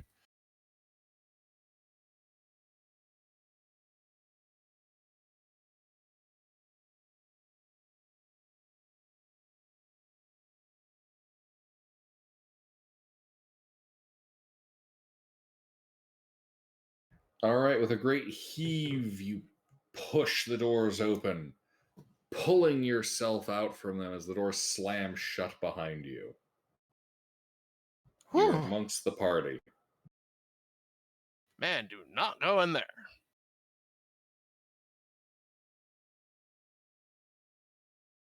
It is completely unbreathable in there, and there's some magical fucky wucky stuff going on in there. Really? Yes. Tell me more. Uh, can I explain to him that I understand what necrotic damage is, or do I just like no caveman like it hurt? You felt the opposite Well, effect of a healing potion. Yeah, fairly yes, certain you are of, pretty average intelligence. literally the most average. I'd say average people are capable of figuring out what necrotic damage is. All right, excellent. So I explained like I took some like necrotic damage while I was in there beyond just like there's no air. But there was like no portals or anything like that there. It was just a boring like magic aura trap thing. That's what it seems like. Ow. I tried. There's nothing else glowy that was in there. Otherwise, I would have hit it with the hammer. But that kind of hurt. But kind of like I'm almost bloody. Huh. So if I was to go in there, do you think you'd be able to pull me out? Because I'm probably not strong enough to open those big heavy doors myself. I mean, it's kind of it depends. That's a lot of suck going on. It'd probably be best if like the party were to back up and then like I could try to open the door and like wedge myself in there and keep a rope around you. If it helps, I could cast Enhance Ability on you. I can too if you want to keep your consulate open. Yes, I would actually. Yeah, that'd probably be a good idea. Actually, do you have any more of those like walls of force? I do, but I only got one more of those spell slots today. Ah, Well, I mean, you still have the helmet, right? Too. Yeah, I saw the helmet. Like Okay, getting, so that's the backup. All right. yeah. Well, plus, I was planning on going inside a hamster ball before going in there. Okay. I just want to make sure we don't lose you to a really bad idea. Yeah, there's. It's more I want to check and see like is this just like a like fuck you trap, or is there like actually like a link to somewhere else there? Well, I'm assuming it's a link somewhere else, but no, I'm not that good at figuring that stuff out. So yeah, we can do that. So I tie a rope around Intervin. Well, hold on. First, I cast Odaluk's Resilient Sphere on myself, and see now I'm in this gigantic magic hamster ball. Mm-hmm. How big is the hamster ball? It encloses a creature of large size or smaller. The sphere is weightless and just large enough to contain the creature. So it's a medium-sized hamster ball. Out of curiosity, how tall are you, though? Right, that's what I was about to go to. Nope, that's Dax. I'm 5'11". With or without the lifts? Lifts. He's saying that you need heels. No, I got fly. I don't need heels. All right, so 5'11". So that's probably just at 5'11", or ever so slightly bigger in all directions because it's a sphere, which means all right, good to know. Yep. And I suppose if you guys want to tie like some rope around the hamster ball so that you can like pull it out, that might be good. Yeah. Yeah, make like you know like how like you make like a like two sets of rings that are orthogonal to each other. Say again? Monkey's paw. Yeah. Yeah, so just spend like 100 or so feet of rope, making several overlapping passes around the ball so that it's relatively secure, and then tie 4 lengths of rope off of it so we have a strong binding to pull. Yep. Yeah, and then Thrain, if you could cast Enhance Ability on Fairduel so that he can, open the doors easier. Yep. I soup up Fairduel. And how much does that add? Enhancing his strength. That's a advantage. Oh, okay. Like just permanent until I lose or drop. Oh, good. So I don't have to burn another rage. All right, cool. Yeah, it lasts an hour. Oh, So even I can better. just concentrate on it for an hour. All right. Anything else we can do before we send you in? Nope. I'll just position the sphere like right at like the door opening, so you can like pull it like off to the side, so I get sucked in and yeah. you don't. All right. Because I've got the air supply. Right. Okay, so we're sending in the Malp. Yep. I would point out if both doors aren't open, his ball won't be able to fit through. Can't you guys Yeah. tie like some rope to the door handles? Pull it from far away? Yeah, I Well, can do that. Faya could. Oh yeah, Faye can get the other door. Oh, there you go. Yeah, because I'm holding the hamster ball rope, so I can't.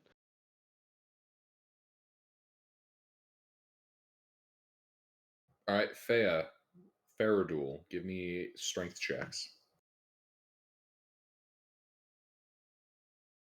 Wow. Really? Just strength or athletics? Strength. Well, yeah. I suppose athletics should be applying to that. Athletics, so whatever your modifier is. All right, then it's 12. Sorry, a little sleepy today.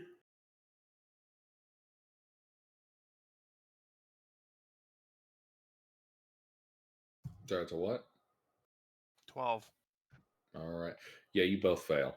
All right. Well, then we just look at each other and just kind of go like, huh, odd, and kind of rub our hands together, doing that, usual thing, and then we're gonna try again.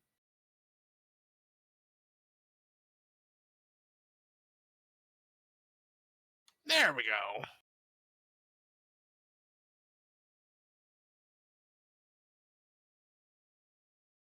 Faradul, you managed to pull your door open. Faye, your side is still closed.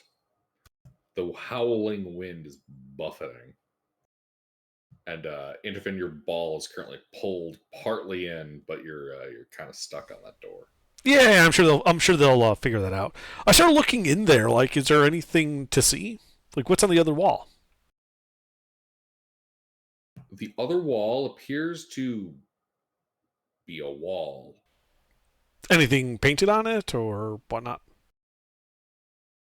I suppose there's a couple people's faces painted on it in that they hit it and splattered. Any runes or the like? Nope. Oh. Yeah, it's just some stupid trap. They don't even have like real mechanisms in there. Yeah, just close your door, Faradul. Oh, all right. I shut the door. All right. Intervin's kind of stuck in the way. Are you going to force it shut? Yeah. Oh, I can pull them out of the way. I mean, I have all the ropes with the hamster Well, ball. hold on. Are you going to pull him first, or is Faradul going to slam the door shut? Would slamming the door shut just bounce me out of the way? We'll find out. Well, mechanically, like, it would depend on, if Yeah, the door is yes. much smaller than me. Yes, you're getting bounced out of the way. Okay, then I would just have Faradul slam it shut. Slam shut. I just personally would have loved the visual. Just slams it, and now you're stuck on the inside. That's what he wanted. Right? That was the original plan. You open the doors and get sucked in. The hamster ball basically makes me immune to everything, so. All right, but we do have a problem in the fact of how do we go forward? I don't know. Can I like take a look around and see if there's any like hidden doors besides the obvious death doors? You're gonna look for hidden doors. Hatches, yeah, hidden doors, hidden latches, hatches, buttons, treasure caches, chutes, and ladders. if necessary. All right. Well, give me an investigation check. 27. All right, you poke around. You sneak around. You creep and you check. And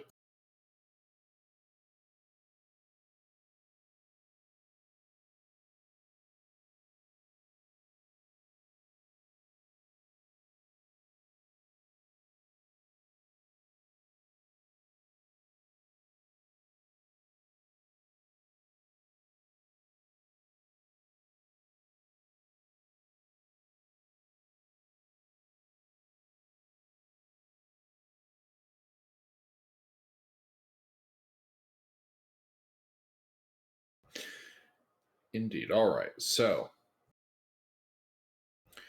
you're poking around. You can see that there is a seam on the sun over that temple with the guy on it, the carving on the wall there.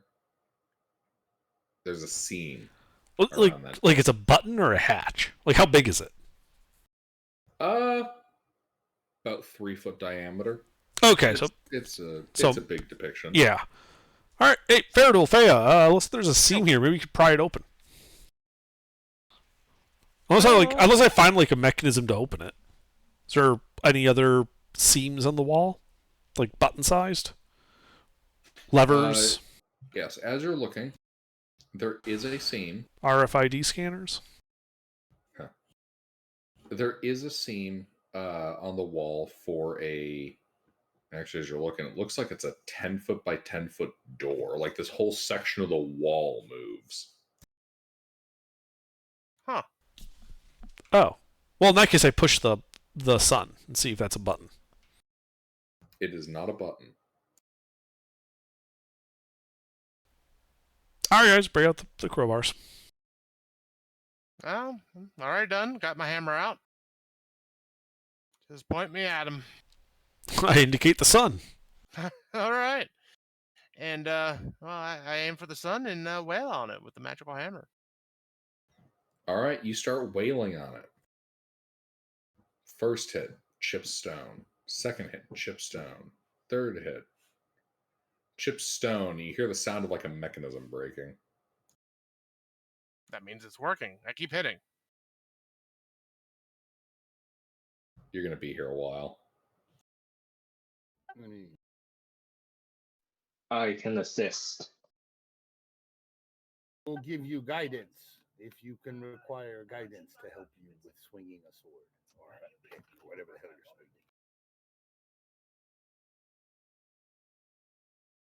swinging. All right.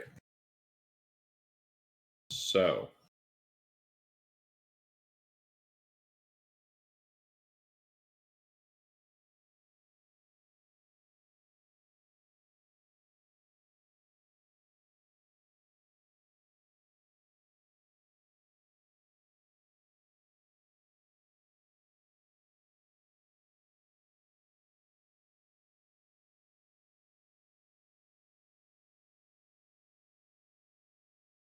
you all take 6 points of poison damage as you're all feeling lightheaded. You guys keep pounding away at this. You hear the breaking of more mechanisms. And eventually, the door slides into the ground. You hear the sound of like metal on metal screeching and metal on stone and stone on stone as it retracts into the floor. Yeah. Yeah. See, brute force works every time. Yep. Indeed. How Yeah, big? took an hour to do that. You all take that 6 points of poison. So we also get a short rest? Those who weren't I don't swinging know. hammers?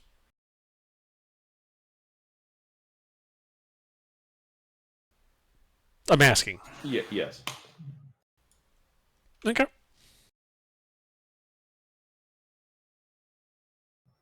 And let's see here. Flip back over. So as that door retracts into the ground, you can see up ahead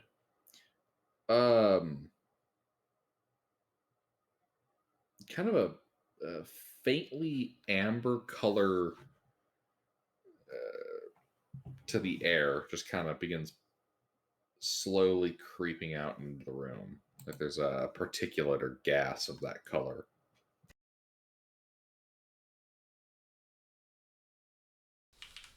As it comes in contact with your skin and eyes, you can feel it's a little irritating, a bit unpleasant. Oh joy. It's not doing anything to you right now, but you think It's prolonged exposure would be uncomfortable. it, okay. Um. Well, while they're working on that, I'm gonna drink some health potions real quick. So it's like some type of dust. How much Dust or gas of some kind. how much health are you down right now, Faradul? I'm almost at half, so that'd be like 56. All right. 20 lay on hands. Oh, thank you. Actually, no. Hang on. I have magical conga line.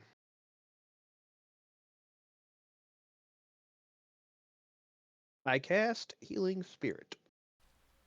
What do we get? 5-foot cube. Any living creature I see enters, heals 1d6. Magical conga line, or healing conga line. Lasts a minute, so just move through it. So we all get like what, 10d6? Basically. Oh,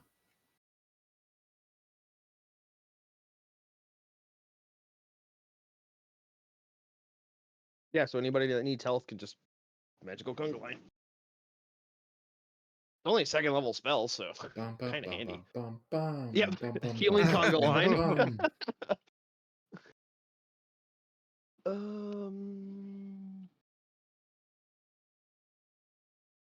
Oh, and +1 for each of those. So if you need an additional 10 health, you can have that because it's No, that Wiz maxes mod. everybody I've got out.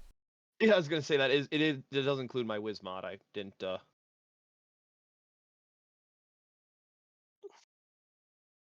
nice. So there's an additional 10 on top of that. Although I will have to drop concentration on the enhanced ability Faradul because that That's is a all con right. spell. Yep, no, that's fine. All right, and then after he does that and we've all healed up, I'd like to spray water down that corridor that has the dust or something kind of wafting around in it to see if it can like settle the dust to the floor.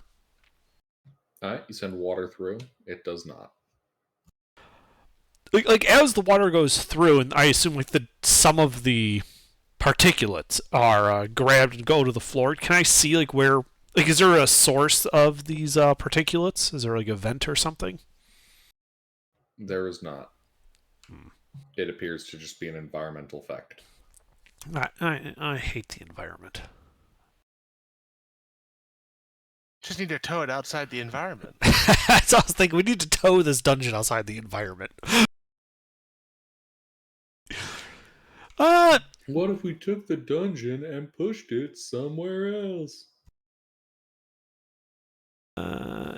Just to check, I will have Amtar throw a firebolt down into it as well to see if it's flammable. Alright, the firebolt goes through. Out of curiosity, what color is this firebolt? Red. Like normal flame? Yeah, normal flame. Yeah. So it looks like a normal flame, and as it enters this kind of amberish cloud, it turns. We're talking like emergency flare red.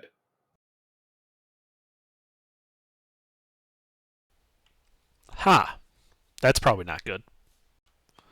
Would I be able to identify based on the flame color what that might be?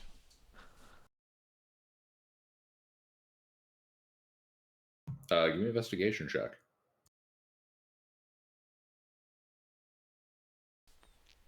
30.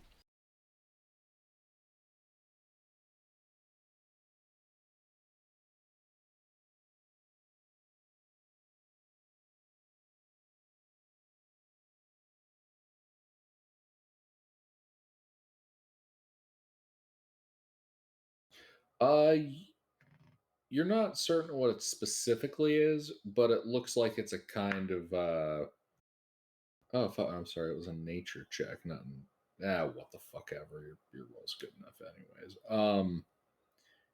Yeah, it's just a kind of naturally occurring toxic gas. The effect of the fire changing colors is just a naturally occurring event, and while the gas is poisonous, it's more of an irritant than anything incredibly virile. It'll just be unpleasant to breathe over long periods of time and to have in contact with your skin.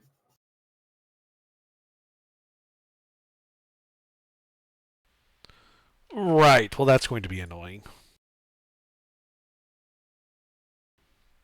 I wrap some cloth around my face, to help not breathe stuff in. Okay.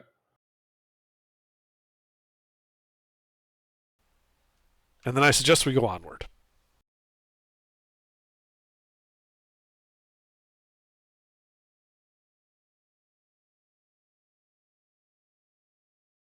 I just walk in. All right. Did I guess walk in.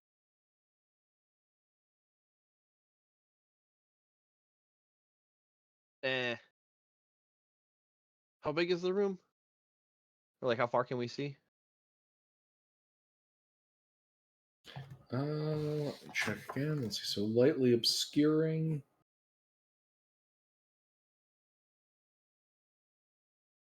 Well, did we see where the firebolt went to? Like, could we kind of gauge how far it was? Oh yeah, it went a ways. Okay. Well, I don't have enough spell slots for a ways because I do have purify food and drink. So.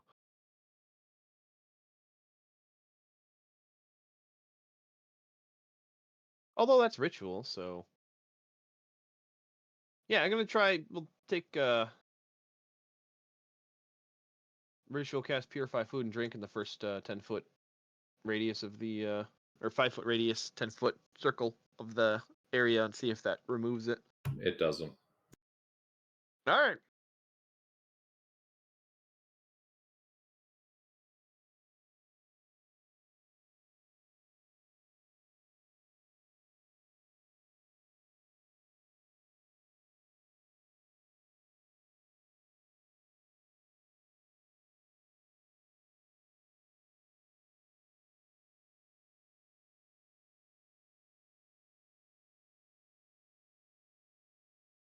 But yeah, you can see that this corridor here, the wall at the end of the corridor has a bas relief sculpture of a warrior armed with a spear and shield. The shield rests on the floor, resembling a sundial, complete. Wait, what? I'm sorry.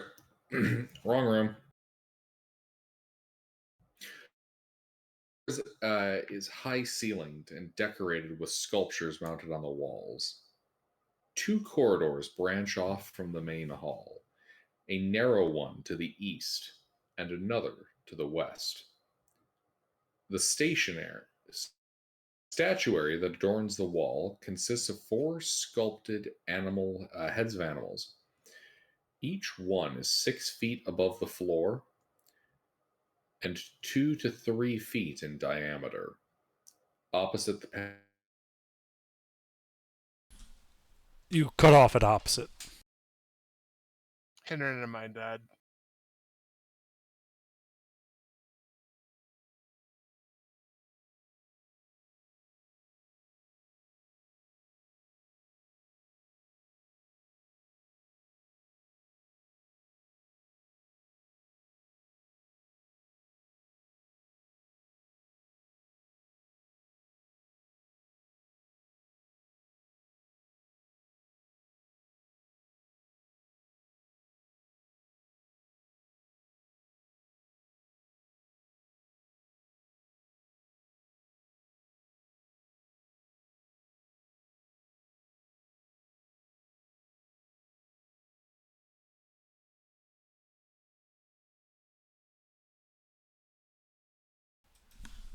Gilbert, can you hear us?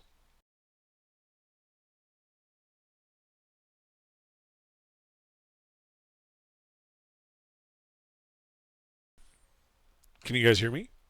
I can hear you. Yeah. Okay. Yeah, you're good. Gilbert's back. There he is. So you cut off at opposite. Opposite. All right.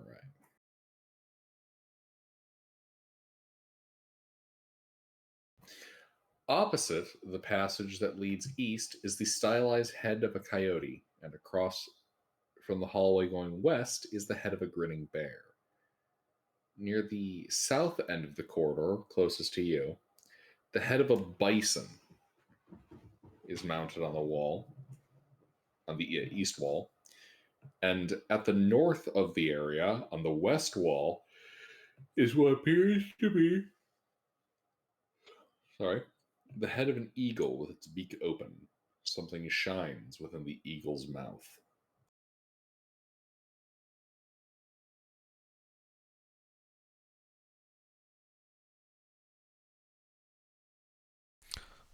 Well, Faradul, do you want to go for the obviously trapped shiny? Nah, I like shiny. We'll risk it for the biscuit. How high up is it?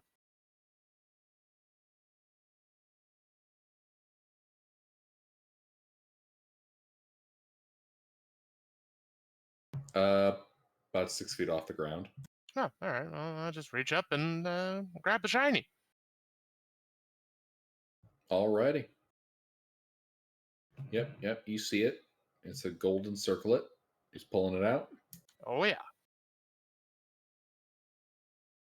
Okay.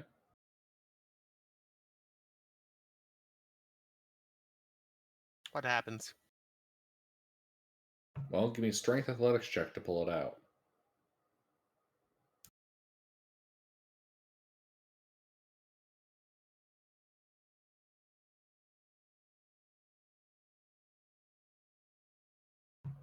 Yeah.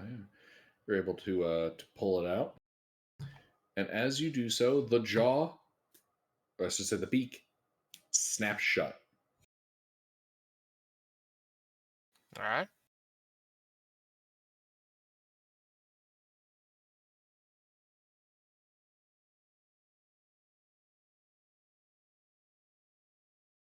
With incredible force. Well, I'm glad I didn't have my hand in there. 33 points of bludgeoning damage, and I need a constitution saving throw from you. Oh.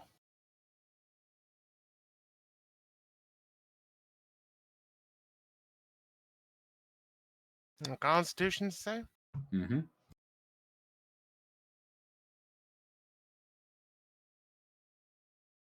Is that with the +3? What +3? My +3? Oh, nope. That'd Well, be. Did you go up with him? Yeah, I mean, I yeah, would've we all gone went up there. all the way up, but I was right there. I would have been within 10 feet of him if he was doing something stupid. Yeah, we all Oh, went that up was- there.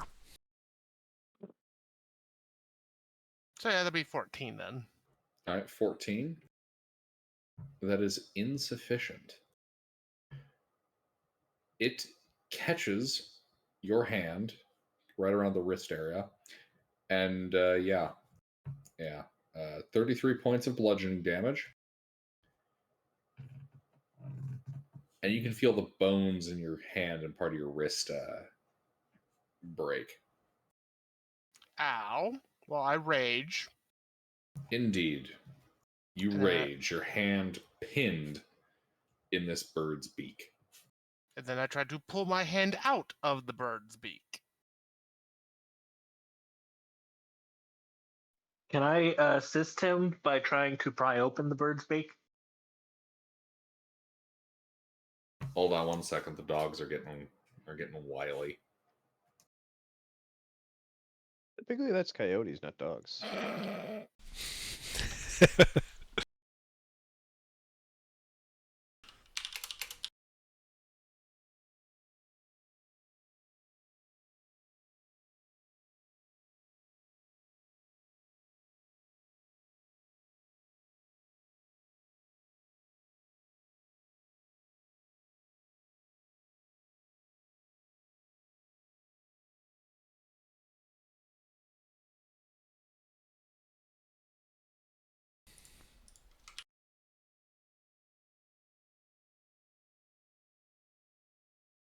Have rain will travel.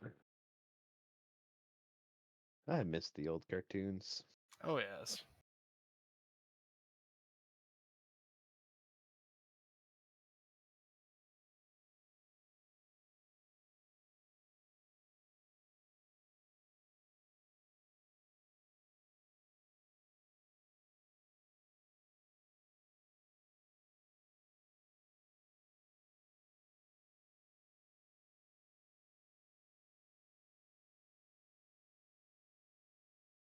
All right. It looks like one of them has decided that her sister is insane and wanted to get off the bed and go somewhere else in the house. Well, the other one has quite literally stripped my bed of blankets and is currently working them into a giant pile. Ah, yes, current doggo behavior. Yes. Yes, my dog loves to do that too. Right after she comes inside from digging holes with muddy paws.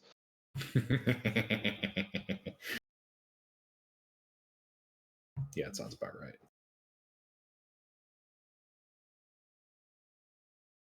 So anyway, I'm gonna try to put my hand out. Oh, that's a nice paladin reference there too. Half brain will travel.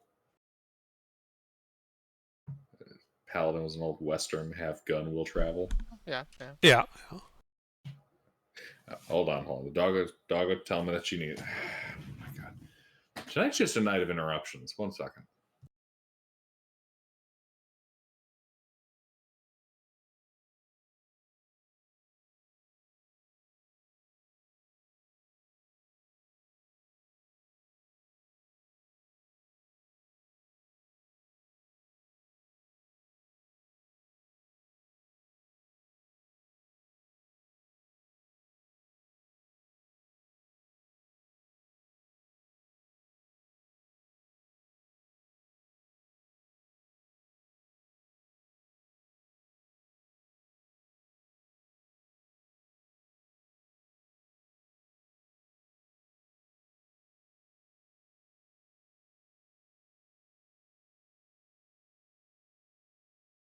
So, did you guys catch that sports game?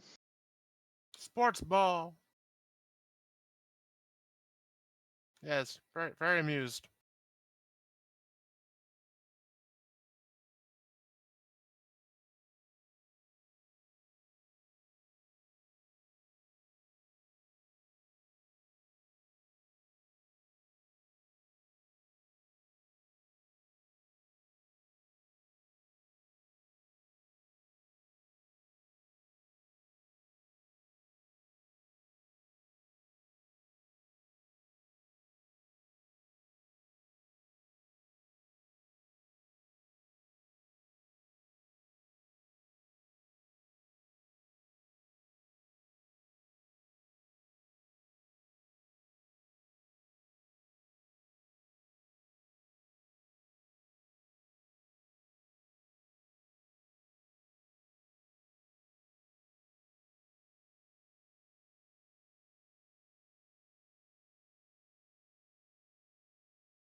So, if Thrain dies and I bring in a horny bard, what race should I be? Tiefling, obviously. Can't. Hmm. Well, Doesn't Gilbert have horns. tiefling? Oh, tiefling yeah, horns? that's right. Yeah, it's like I would bring a tiefling in. However, come on. Some other half race because that's obviously continuing the tradition. Well, there are no half races in Gilbert's world. I don't know. Bring a furbolg. Yes, Furbolg? I don't know. I'm gonna get rid of all the monstrous races. I'm going to Monstrous the rules, race. right? No, not. He got rid of all the races he doesn't like. I didn't know he didn't like furbolgs. I'm going to the rules.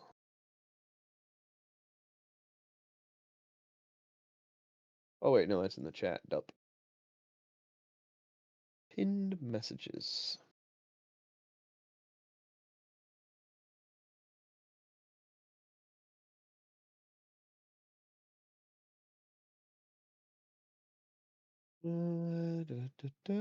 Oh no, Furbolg is on there. Let's see. He has dwarf, elf, Furbolg, gnome, Goliath, halfling, human, half elf. You do half elf.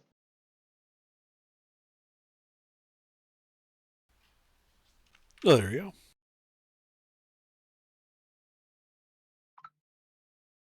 Portal. A horny turtle. There you go.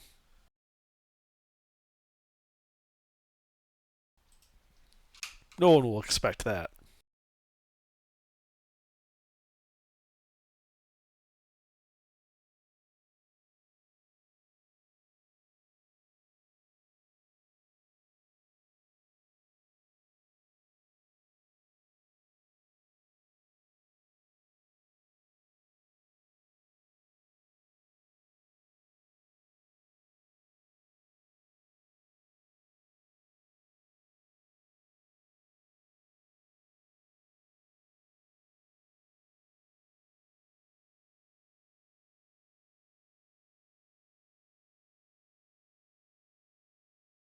Just like we never have anybody throwing inspiration around. It's like kind of want to bring in a full bard.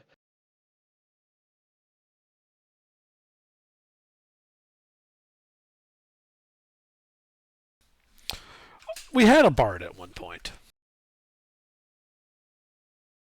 Who played a bard? Well, I brought in Lore Bard. Oh yeah, that's right. And I then he went- genuinely forget he's a bard.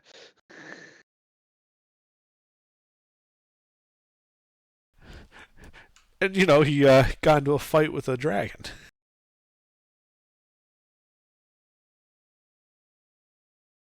Yes. Pyrrhic victory.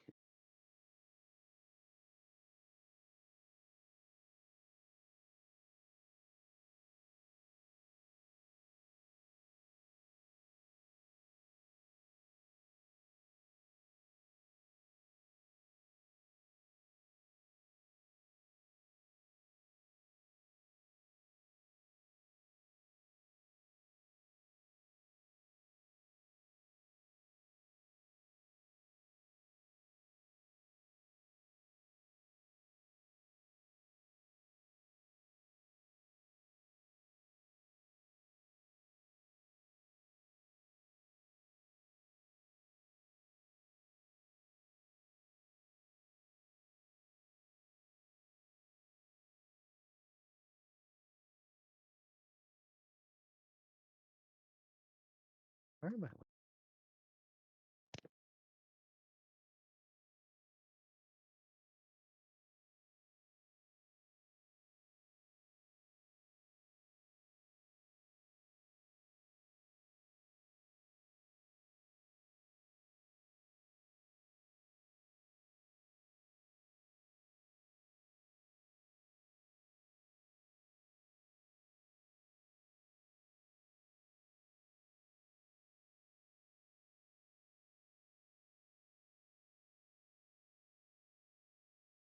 I shall be right back.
Okay.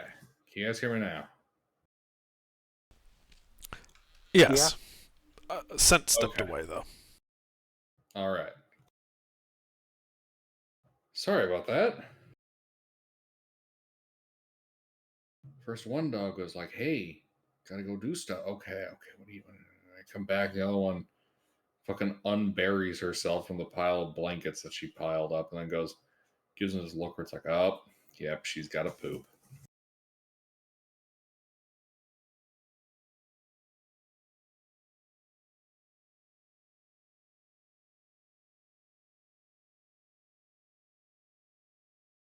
So hopefully, this will be the end of the interruptions.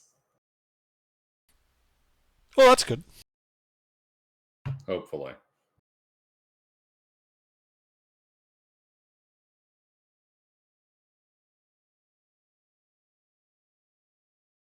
Because currently, Sun's hand is being crushed in I'm back. in the beak of a giant bird.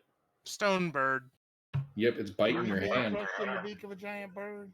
It's crushing his hand. Yeah, and I like to pull it out. So can I make the strength check? I'm Let's see. assisting by attempting to open it. What would the assist give? Hold up now.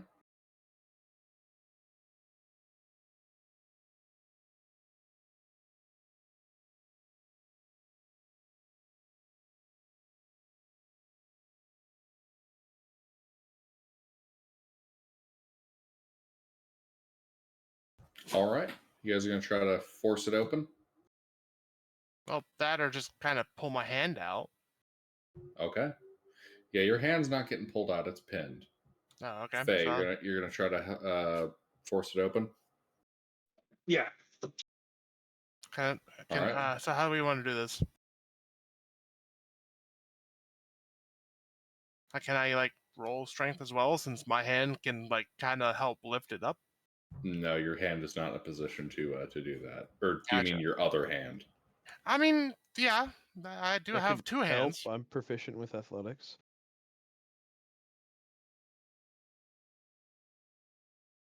Although I think Faya has the bigger mod, so. I got a +10. I saw someone wrong with a +12. That's fair duel. Paraduel can't make the roll, so I have a All plus right. 7. All right. So you're So the I'm next doing it best. at advantage. I'm giving him aid. He takes the top jaw, I take the bottom jaw. Actually, hold on. Hold on. Do not finish that roll. So, the way this is designed, I need the two of you to make your strength athletics check separately. Faradul, you are able to make a check, but because one hand is stuck, you're at disadvantage. No, all right. So I just roll straight then, since I have advantage from being enraged.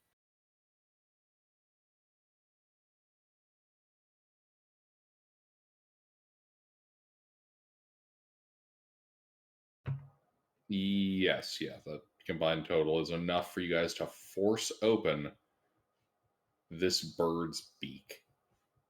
You can hear the sound of a mechanism breaking as you finally force the bottom part of the beak down. The mechanism snaps, and Faradul's hand is freed. Yay!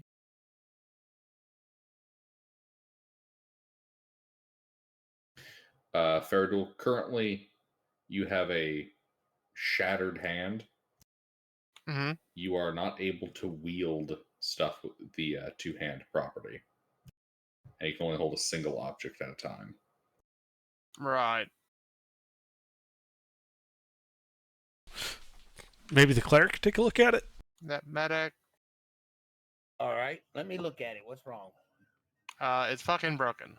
Yeah, his hand is like shattered. Fingers are not bending the correct way. Bones are clearly crushed. No, they're bending every way. So, I could fix it, but it will require some funds. I can fix it, but it requires you to make a donation to the church. Huh? What do you need? He's making like an NPC and charging you for his services. No, I'm not. No, I'm not. I'm not asking for the money. I'm making him give the money to the church. Okay, and I'll write down on a pacer how much he owes the church. When we get back to town, he gives that much to the church. Well, You we do. give that much to the church. We're party funding this. We've been party funding this whole time. Well, I mean, you could either give to the church or Father Verritt could, just sit here and let you watch you bleed. You do realize I still have a working hand, right? Yeah.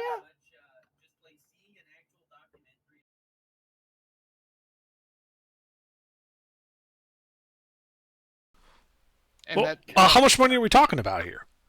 I don't know. Well, why don't you heal him and then... Will a cure wounds fix that? Fix his hand? Gilbert? Or will I have to do something like a restoration spell? I'd probably say like a third level casting of Cure Wounds would fix it. Hey, which level? Third. Third? I have to cast lesser restoration for second. All right, fine. I'll cast a third level cure wounds on him to fix his hand. It's one of those situations where it doesn't need regenerate, but it does need some potent magic. All right. Yeah, so you set the hand, cast the spell, and Faradul, your hand heals up. yay. It fucking hurts still, man. That aches. Well, yeah. Can't deal with pain. I can only deal with the hurt. No, pain is fine. The bones I can.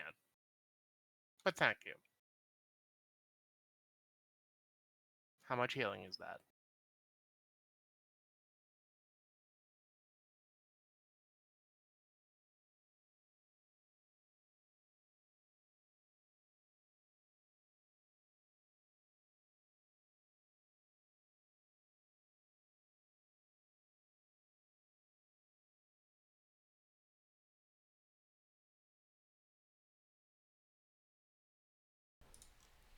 Mister, you gonna roll the cure wounds?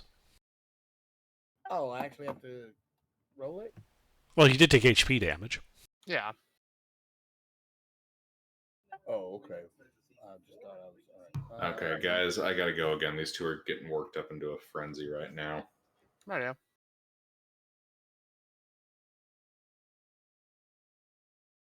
And you said third level? Yes.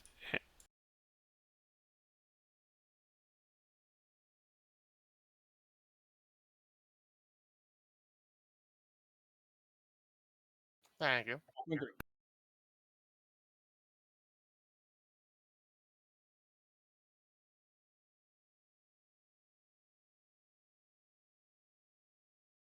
Damn bird. Fucking trap. Bullshit. Well, did you remember to at least grab the shiny bit before your hand came out? Yeah, I got the shiny bit. Okay. Well, and we broke it, so it's Well, open. that too.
Okay.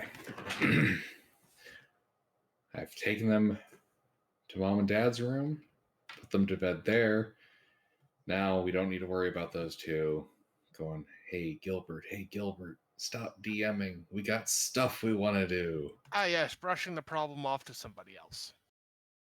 No, they just know what time it is, and they are very insistent. Mm. Big brother Gilbert, it is 9:45. That's bedtime.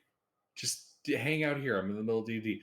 No, we're gonna jump off the bed and be obnoxious and run around your feet and stuff until you do. But all right. So with the doggos taken care of and the bird taken care of, I hand the golden circlet off to Intervin for him to examine. And examine it I do. And if it looks to be magical, I do an identify ritual on it.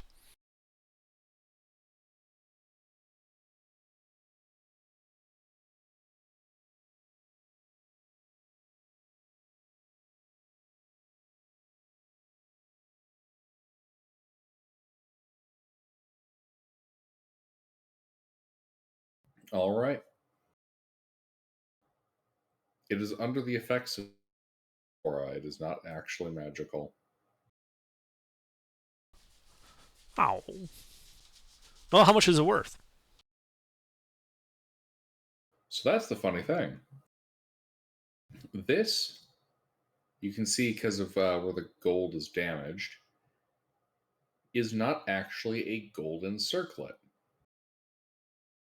It is a adamantine circlet, plated in gold. Neat. It is worth 300 gold pieces. Cool. You get that, Thring? Yep.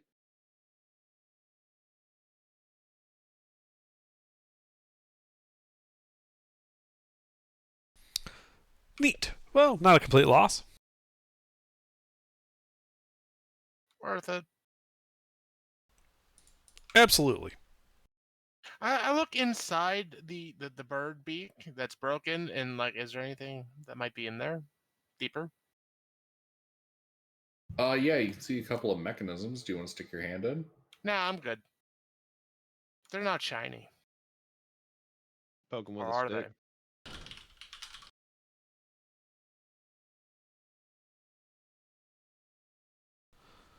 I'll see if I can find that GIF.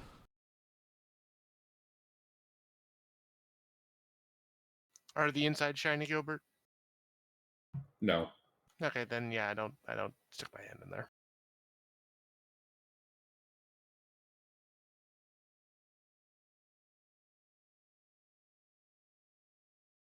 Anything else in this room to break?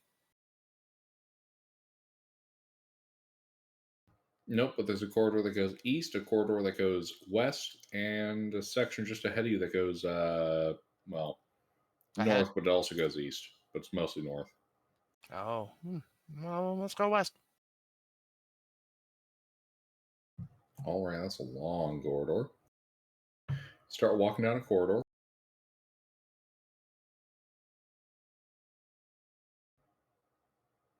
After traveling a short ways, about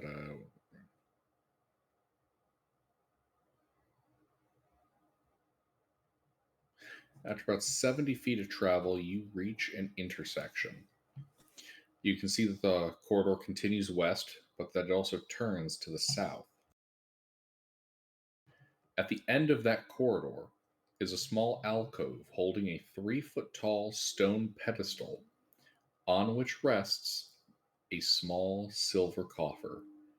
15 feet in front of the alcove, there is a single small step up in the stone floor. Inside the alcove, the floor is elevated an additional 2 feet. Oh, well, okay. Well, obviously shiny, so that's that. But with the bird beak, this has to be a trap. So I'm gonna go walk up to the first step up, and then I am going to do my darndest to investigate to make sure there's no like hidden floor trap. Would you like me to panel. do that? Hmm? Would you like me to investigate to see if it's trapped? I mean, yes, that'd be nice.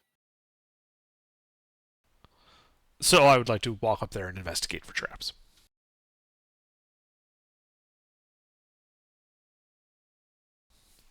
$32.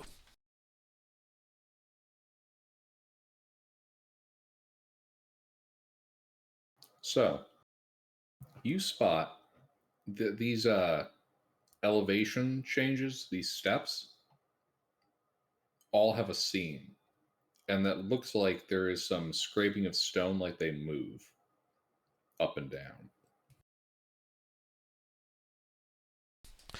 Aha.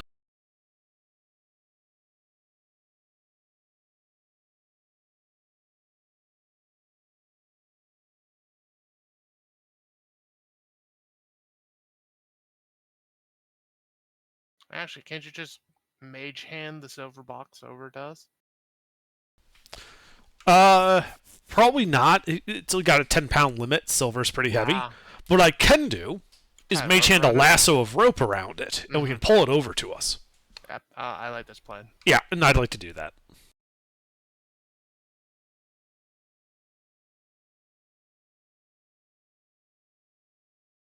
All right, you tie your rope, Mm-hmm. and then you pull. Yeah. The coffer falls off, hits the ground. You just drag it along. Yep. Yep. The sound of metal on stone as you pull across. We should back up to that intersection. Like, get it away from the trap area completely. Yep, that's a good idea. Yep. We'll just drag it along behind us. Yeah.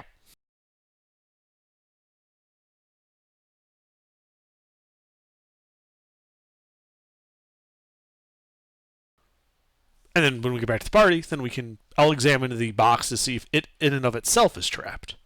Indeed. You drag the box over. Nothing untoward happens. Investigation check.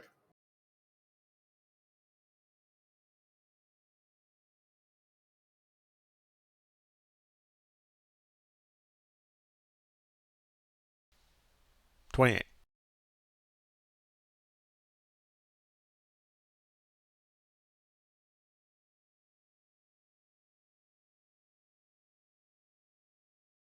It does not appear trapped. Well, let's open it. I open the silver box. It's locked. Who's the thief in the party? No one. We don't have a thief.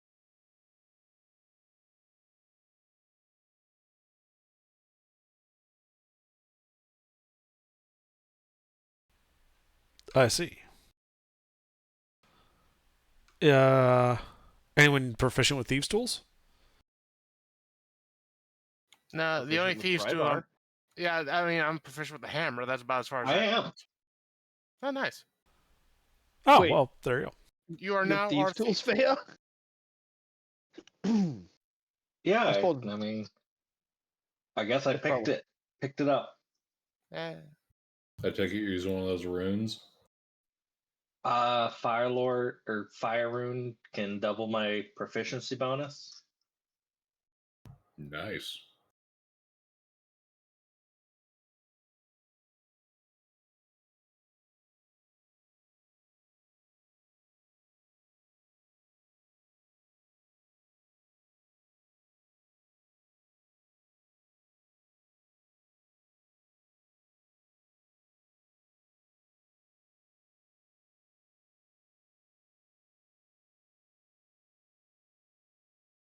So do I pop the lock open? Yep, that unlocks.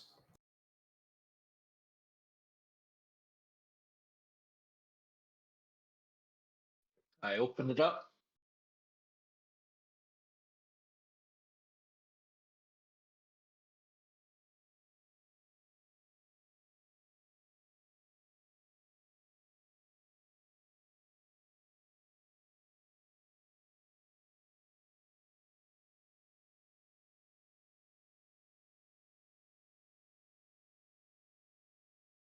All right.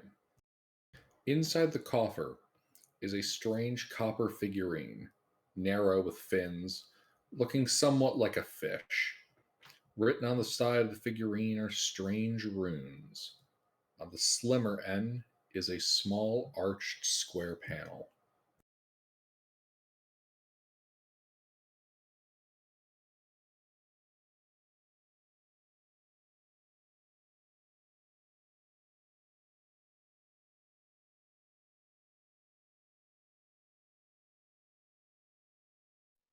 So is it valuable? Doesn't look particular. 50 gold pieces and weighs 5 pounds.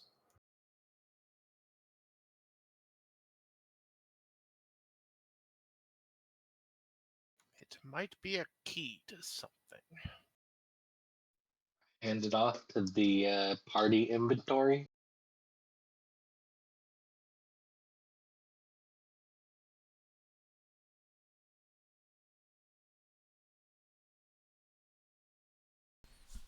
How Yeah. much is the coffer worth? Yeah, I'll say the is made out of like solid silver, right? 150 gold pieces and 15 pounds. Oh, there you go. Yeah, so we'll just pack. I'll just be like, all right, great, you got treasure in a box that is itself treasure. We can put the treasure in the box. The box is worth more than the treasure. Yeah. That's fine. You'd be surprised how often that happens.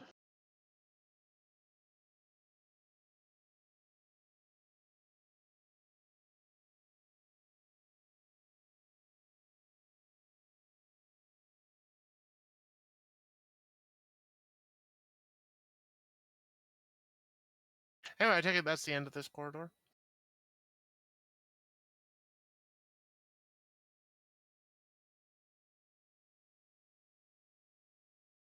Question mark.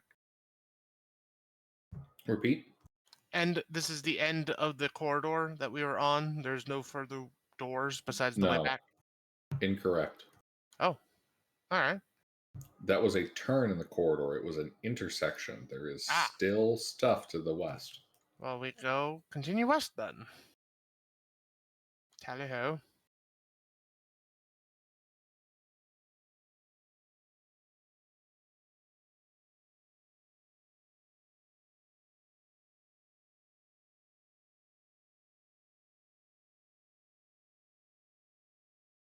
All right, you travel about 30 feet before it turns north.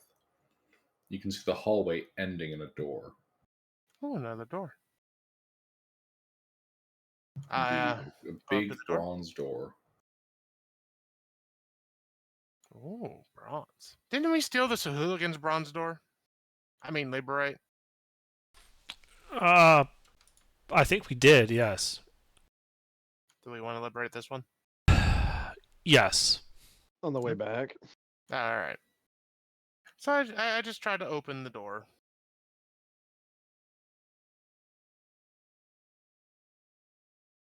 Testing to see if it's locked.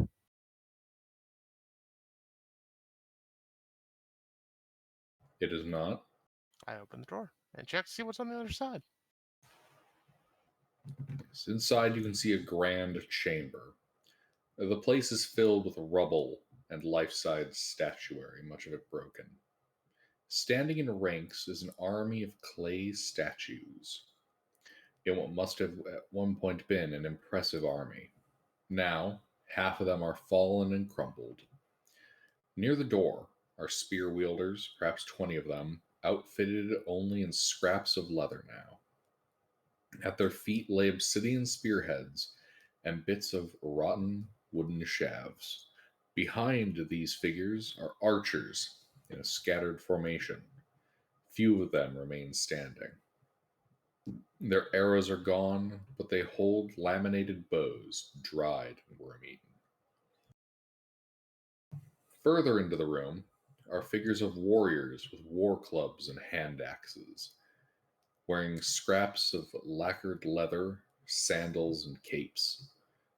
Beyond all of this, in the north end of the chamber, are a group of statues that must have been an honor guard.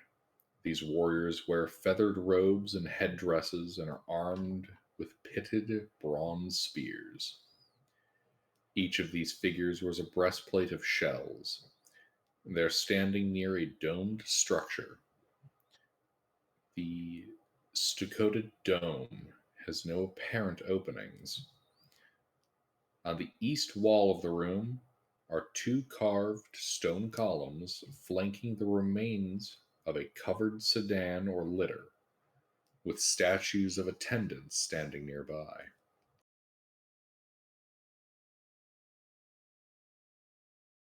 Yeah, well, that's obviously what I'm going to check first.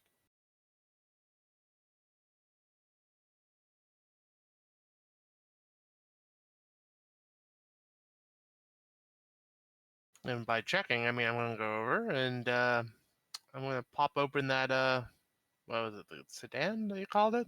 Yeah. While he's doing that, I'm going to start a detect magic ritual. I will give you guidance if you need it.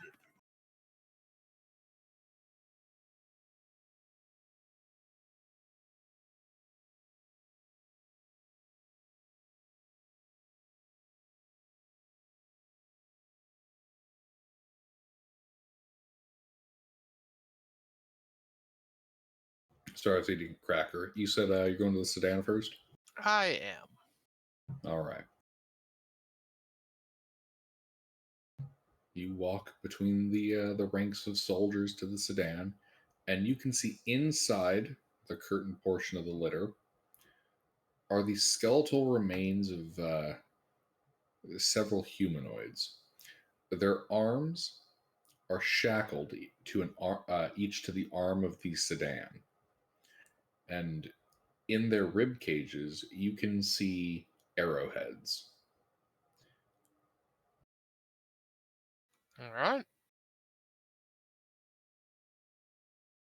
Additionally, as you're walking through here, there's beads of coral and shell scattered amongst the clay. You think probably each one's worth a copper piece. I'm not There's a that lot petty. of them. Does there seem to be a pattern to them, though?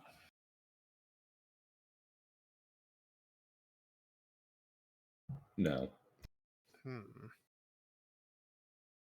Is there anything shiny in the sedan?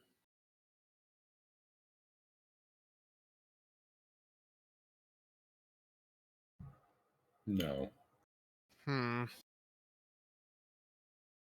Well, that's weird, but not exactly, like screaming to be looted. Well, I shall wait for Intervin to do his detect magic ritual to help hone us in.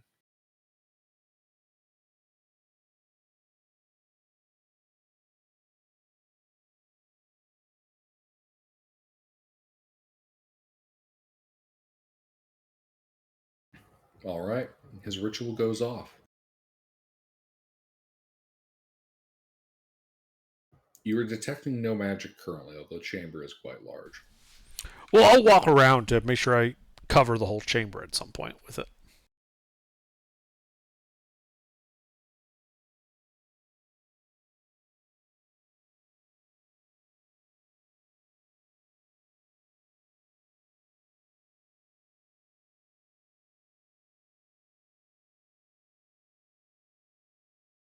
All right. As you're walking by, the stuccoed dome has a an aura of magic inside of it. Inside of it, but not the stucco itself. Correct. Okay.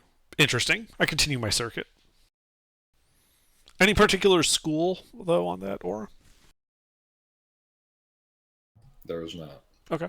Yeah, I continue my circuit of the room. You detect nothing else of note, but you do find along the east wall a bronze door. I see. Anything special about it?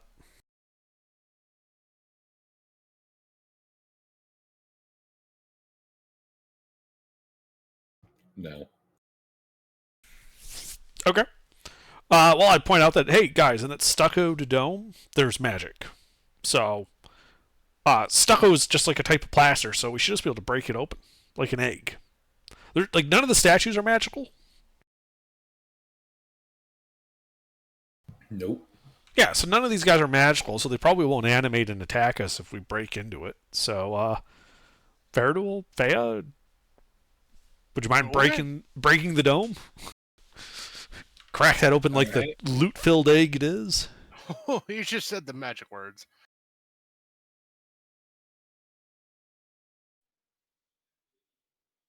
I break. Should we Go to break the dome. both roll or assist?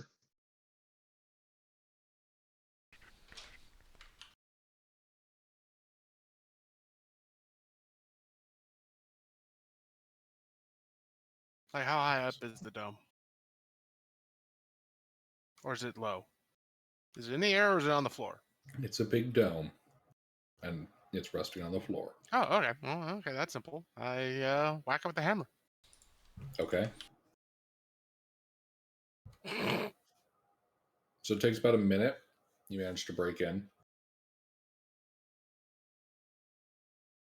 You can see an open space inside.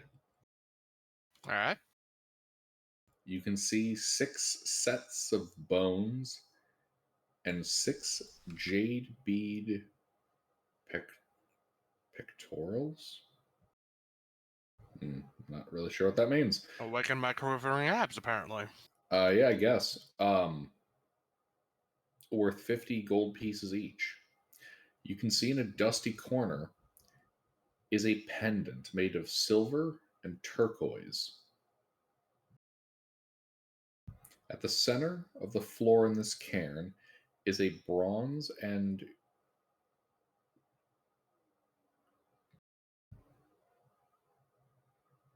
chrysoprase? I'm actually not certain what that is. Bronze and chrysoprase lamp. It's a type of gem, semi-precious. Set into the stucco.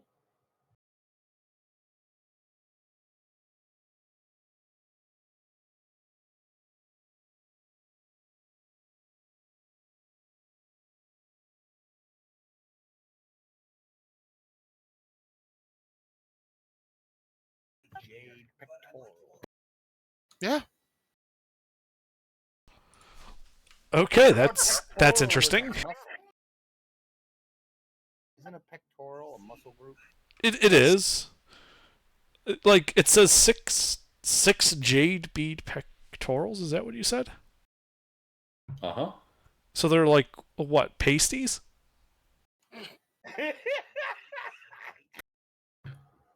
Give me a second. Don't Google that, Gilbert. No, I'm not looking. I know what a pasty is, unfortunately. I mean, that is a good question, Gilbert. You know, you may not know what that is. I've been part of this community for many years now. I've learned some words. Excellent. The education of Gilbert continues.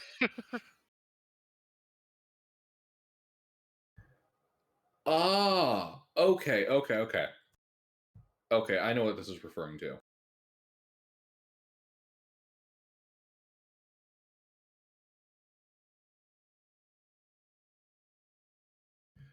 Um, hmm.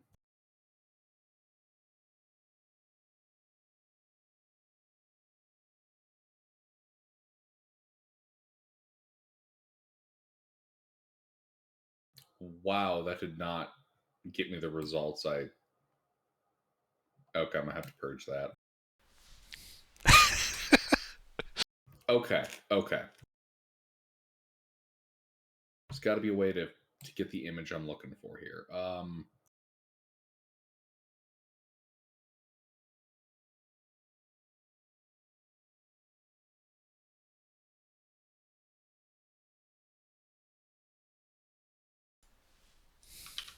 Me like this?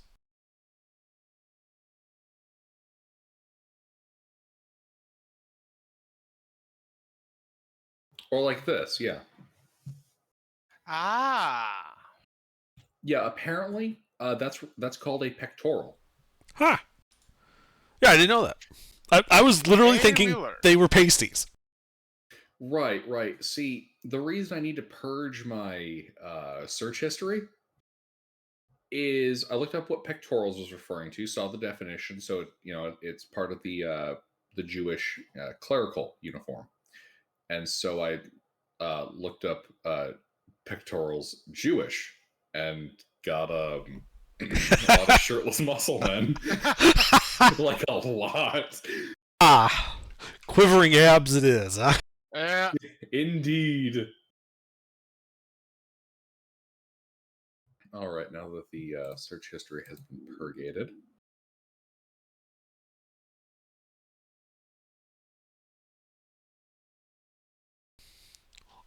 So, what of that was the magic stuff? Probably the pectoral, I would think. No, No. it's the amulet made out of silver and turquoise. Well, pendant. Sitting Okay. in a dusty corner. On the opposite side of the bronze disc with the bronze and chrysoprase lamp. All right. Well, I'll grab the amulet and start doing an identify ritual on it. And then, Gilbert, do you want to go back through, because you didn't really give gold items other than the pectorals that I noticed, so... Oh, 50 gold each. No, the pectorals I know. It's everything else that you listed off that you didn't give gold values for. What are you talking about?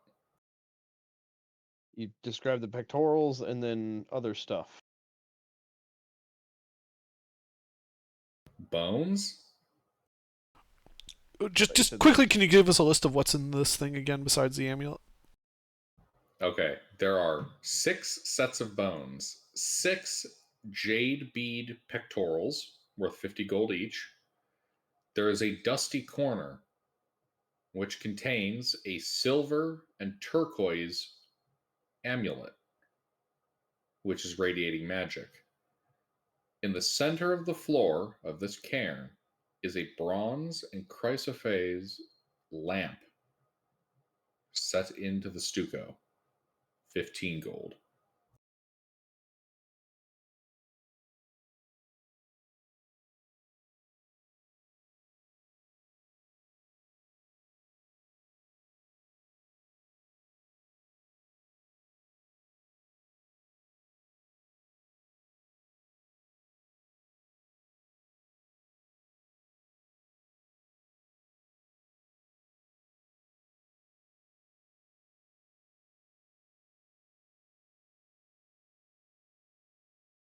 Any questions?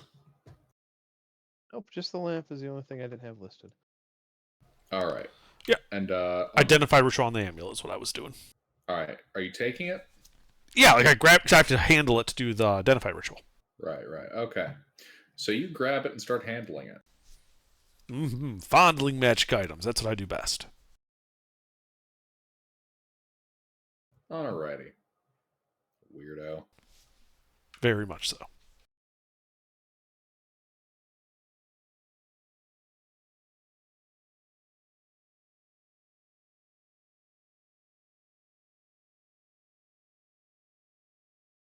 Well.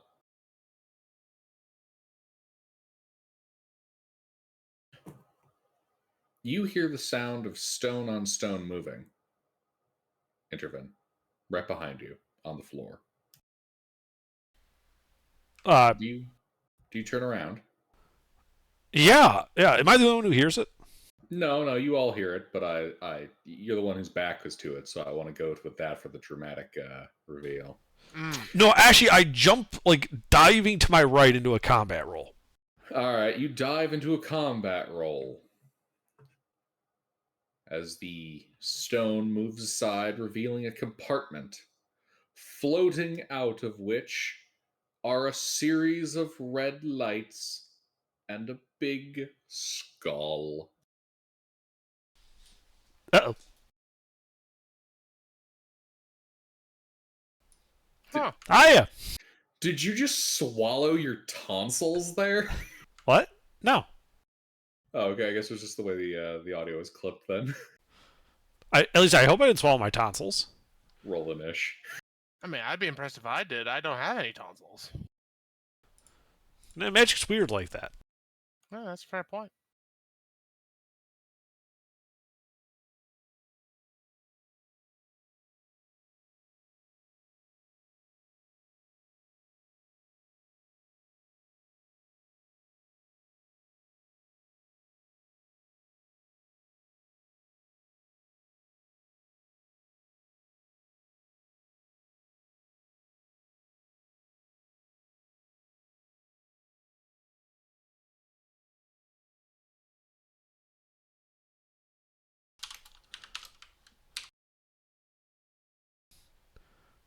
Mister? Thea?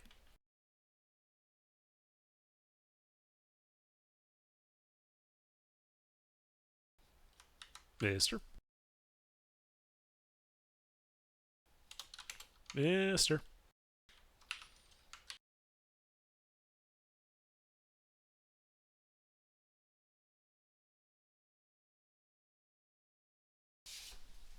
Mister?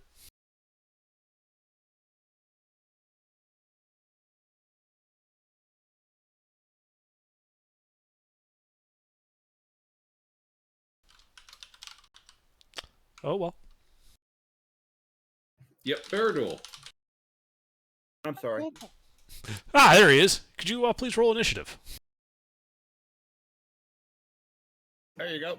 I'll go first.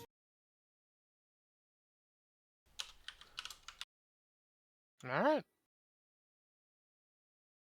There's a big angry red skull. I don't know what we're doing, but everybody gets a bless. It's not your turn. Oh, I go first. Okay. Oh, I see. Yeah, apparently, yeah, you do. Well, okay. So I'm giving love to everybody. I'm blessing the entire. How many people are in the party? 1, 2, 3, 4. The children, 5, 6. The champions, 7. So I'm not going to bless 8, children. if you include yourself. I'm not going to bless myself or the children. Go for the melee, guys. 4. So I'm going to bless um, Thrain, Thrain, Thea, Faradul, and the champion. I'll give those 4 a bless. Yes? Sure. Noted. All right. And that is all I can do.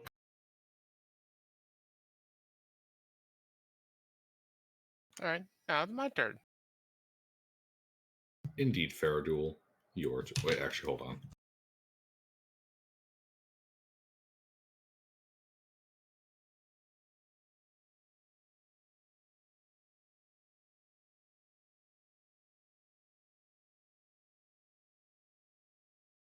Sorry, I gotta make sure I'm reading this right before I do it.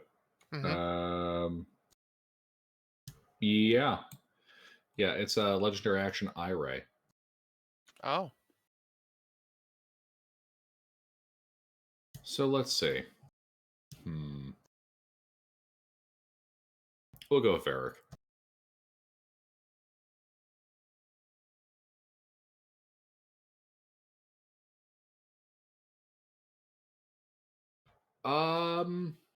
Varric, I need a wisdom saving throw from you.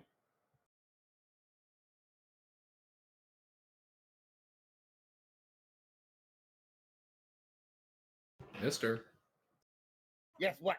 Wisdom save. A wisdom save? Indeed, a magical ray of light streaks out at you. Okay.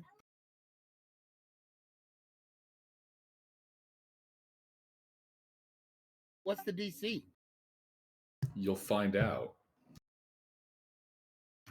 Okay. That passes. Imagine it did. I have a plus 9 in Faraduel. wisdom saves. I mean,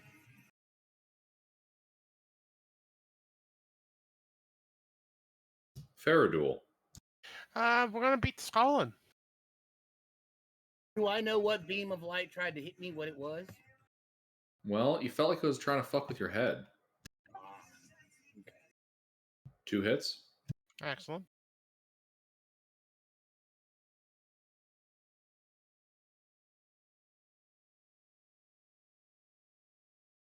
So that's 31 points of magical hammer damage.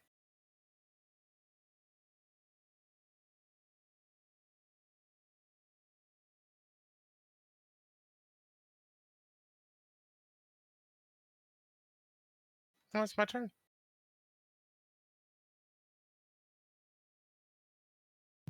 Thrain. Oh, wait, hold on. This thing. Legendary action. I ran you, Faradul. What? Oh. All right, I need a strength saving throw from you. Oh, all right.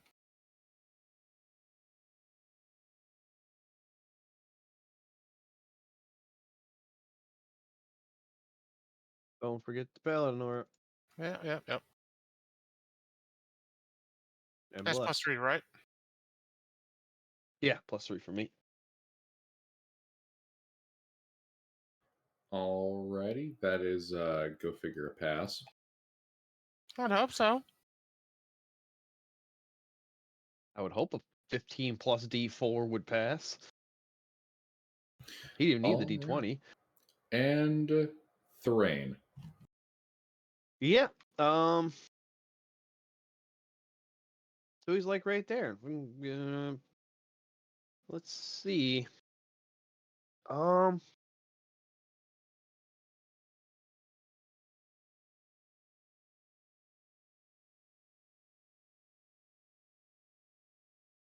We'll go with the direwolf wild shape.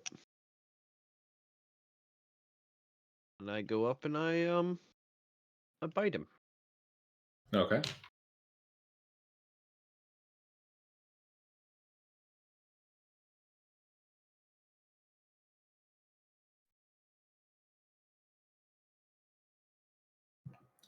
Hit.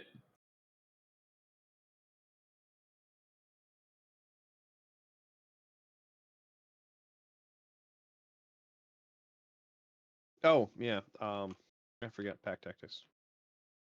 Faradul's right there, right? You betcha. Mm-hmm. Oh, no crit.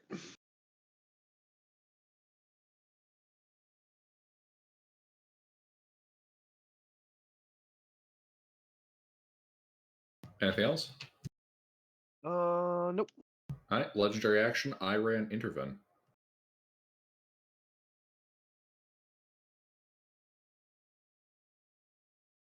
Oh. Fuck you. Deck save. God, I love it when you know my stat block. You killed me last time, goddammit! When the DMs know each other's shit, it just turns into a game of fuck you. Nah, fuck you. All What do you right. say? Let's see. Yeah, you're starting to get real stiff, Intervin. You're currently restrained. Okay. And you have to repeat the save at the end of your next turn. Uh-huh. Yep. With me being a large creature and moving up, wouldn't he be within the Paladin aura? Yep, that still wouldn't matter. Yeah, I know, but for future, Yeah. you do have a +3 intervene, so. Oh, okay. +1. All right. It's not like you're going anywhere. Amtar's turn. Yeah. Well, I'm going to cast Tasha's Hideous Laughter on this thing. Wisdom save.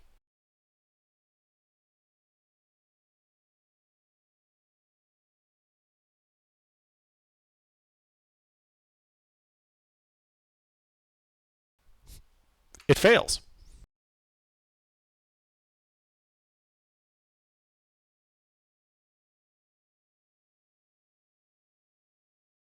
Fuck you.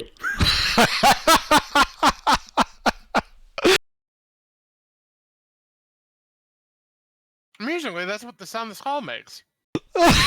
Before it keels over laughing. Indeed. Hitting you with that ray was pretty funny.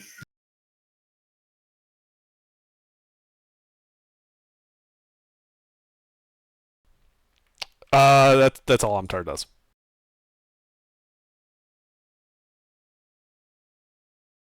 All right. Fea. All right. So I got advantage on attacks now. Let's see. It falls prone. Yeah, right under. Uh, Actually, well, it does have the hover feature, so So I know the stat block, it can't go prone. Hmm. Indeed. So no, there's no advantage. It's just laughing. It's incapacitated, though, which is the important bit. Until it gets hit. Well, it has to pass the save. It just gets a new save when it gets hit. Well, I'm going to try and hit it like 3 times after getting big.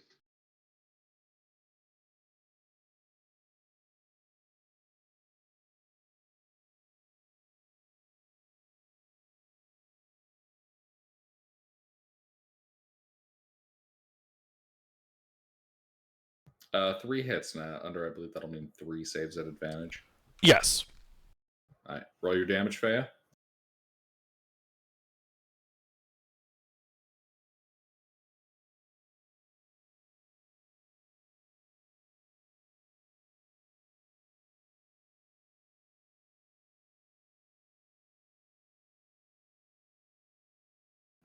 Oof. Good hits. Any of that pass? Yes, all of them. Okay. The apprentice's DC is only 15. I know. Oh yeah, he's only as good as we are on Saturday. It's my paladin DC. All right. My druid DC is 13. Anything else, Faya? No. All right. This thing's turn. It turns its eye to look at the lot of you. It feels bad. It feels bad that it's looking at you.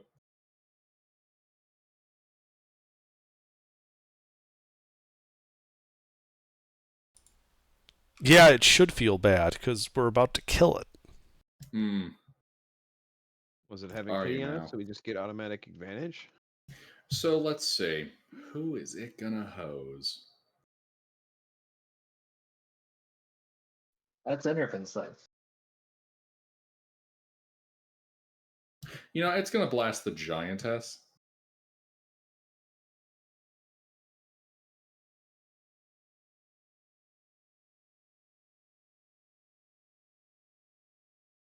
Ooh, okay, let's see. All right, so Faya, I need a wisdom saving throw from you. With Paladin? Yep.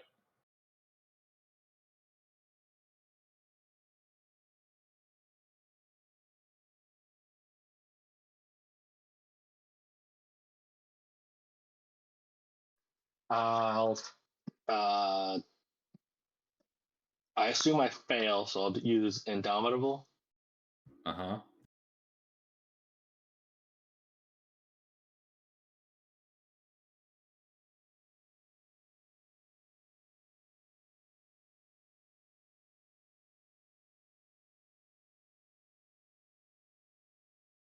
All right.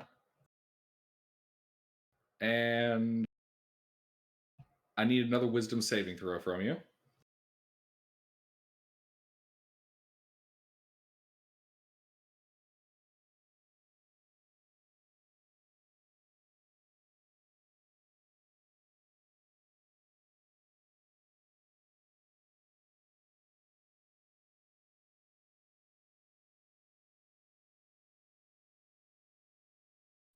I'm so lucky. Uh-huh.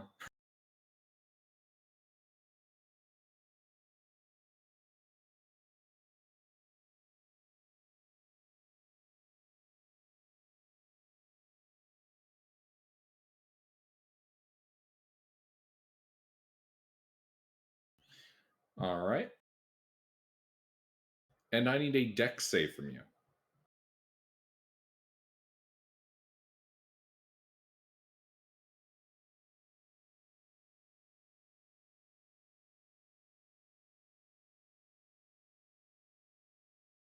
All right. Well, it's currently blocked, so I can't fly out. All right. That is its turn. Champion.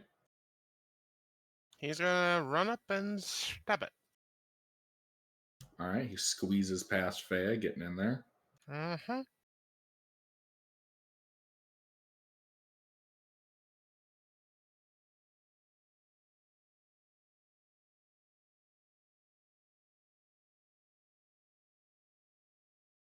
Ooh, nice.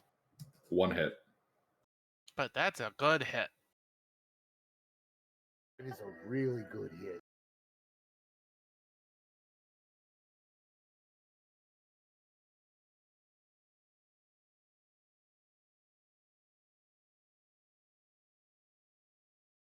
$22 slashing damage. Alrighty. Anything else? Nope, that's the end of his turn. All right. I beam on Varric. Varric, I need a strength save from you.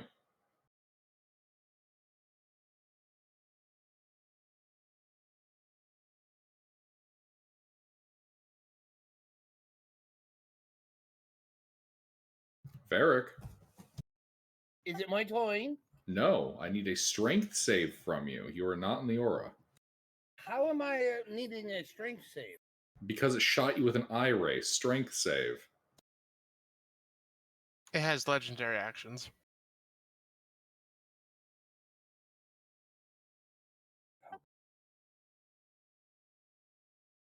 There you go. You are restrained. Okay. And it lifts you off the ground a little bit.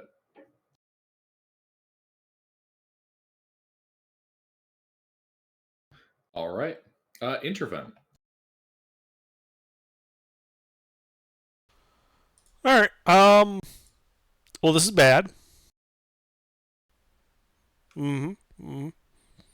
So, I'm gonna cast Dispel Magic on myself to dispel the Petrify effect. Okay. Indeed, you dispel petrification ray from yourself. Okay, great. Is there a place I can get that in like hard cover that will like break line of sight with this guy in this room? Nope. It is a kind of small room at this point. Everyone has piled in. Your current movement options are where you are and next to where you are, to the left. Just jump on my back and hide there. No. Okay. Ha ha ha ha ha. That's really all I can do then. All right.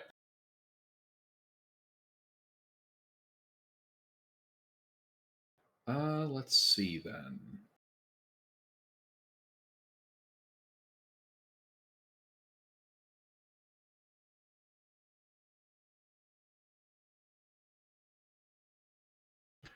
So,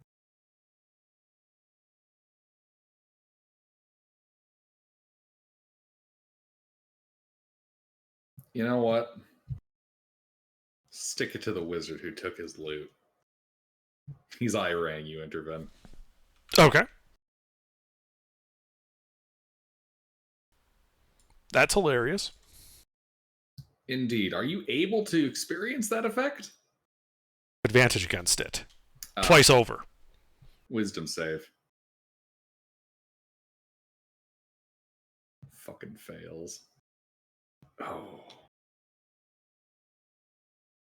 All right.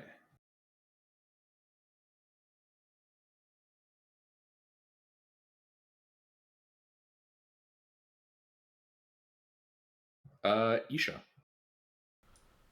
Uh-huh. Uh-huh.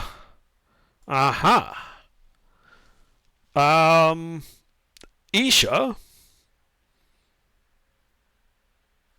is going to cast Tasha City's Laughter on it. Wisdom save.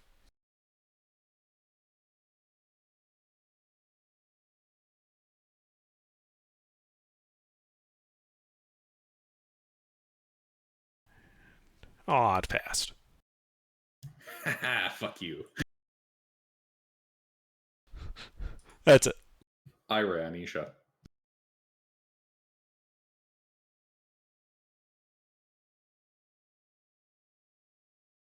Oh my. Dex save from Isha.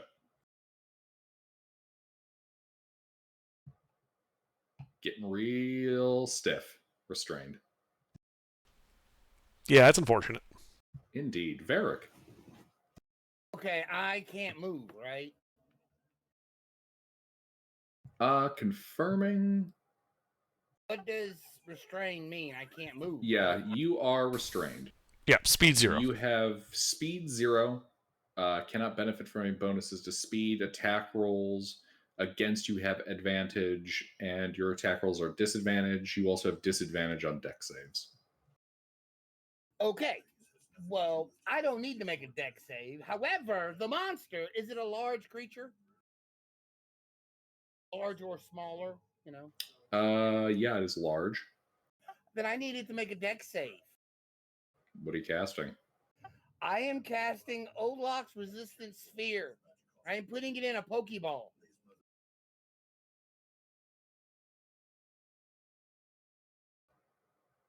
That's why he needs a deck save, because he doesn't want to go in the ball. So he has to give me a deck save. You mean Odaluk's Resilience Sphere, right? Yeah.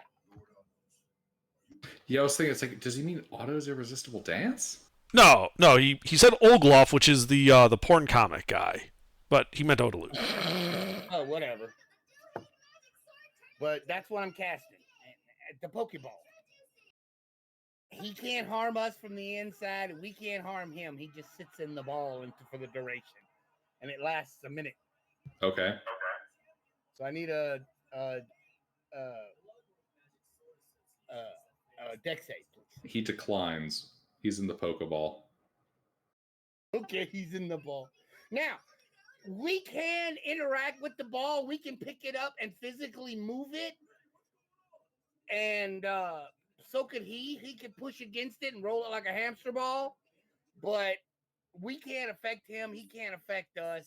Nothing we do can get to him, and nothing he can do for a minute. But we can't pick the ball up, like throw it out a window or something. Okay, well, we're in a windowless area, and Will it fit why? through the doorways? Some of them.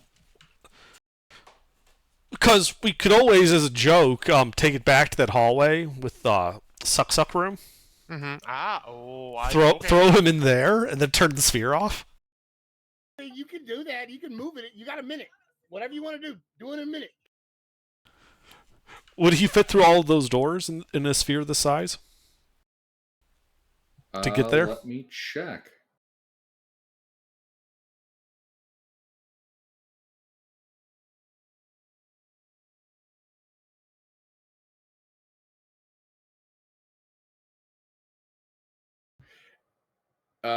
He would not currently be able to fit through the bronze door to this room.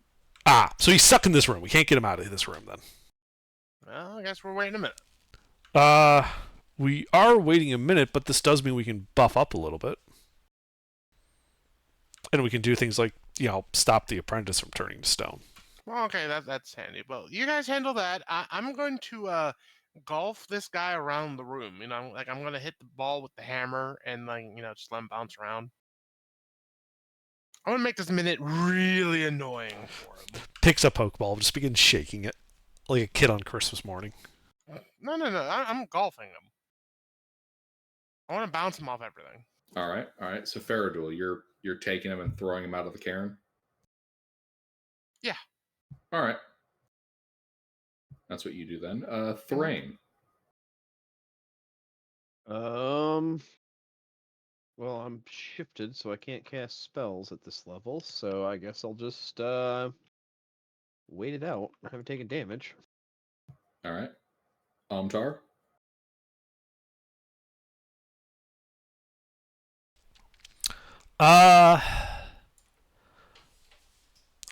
Amtar is going to use prestidigitation to write crude messages to the beholder on the outside of the Pokeball. Okay. He's cussing him out. Fea. Well, when it's about to expire, I want to be like raged, gianted, and have a ready action to strike. Uh-huh. Okay. Intervene. Or sorry, if this guy.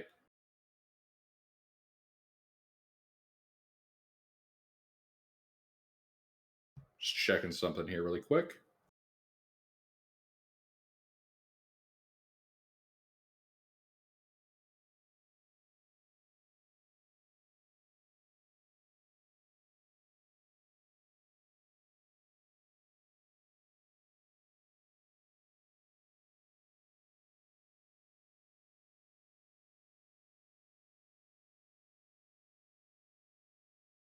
Okay, he flies up to the ceiling.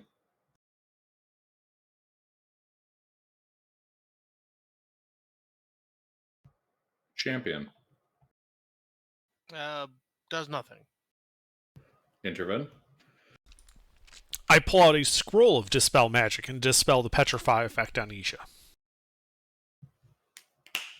Dang. Isha. Gilbert, I'm a Scribe Wizard. I've got scrolls. No, really? Man, I wonder how that feels. Isha. Just gonna grab a couple of scrolls out of my pack. Okay. And it's just gonna sit there and wait. Varric? Varric? Yes. The skull with the floating motes of light for eyes has floated up to the ceiling. Stuck up there like a balloon. Oh, he's still in the ball though, right? Uh-huh. Yep. Oh, I forgot to mention, if he does cast Oh, I know. okay, yeah. Then what are they doing? What is the party doing with him? What do y'all want me to do? You want me to let him out or no? Well, I think we should take this round, to ready actions to hit it when it comes out of the sphere. Like, how high up is it off the ground? Like how high is the ceiling? It is currently. I'm double checking the room's dimensions. 1 moment.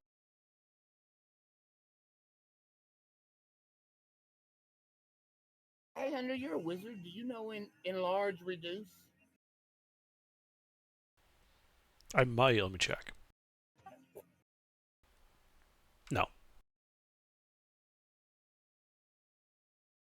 I mean, I know it, but it's another concentration.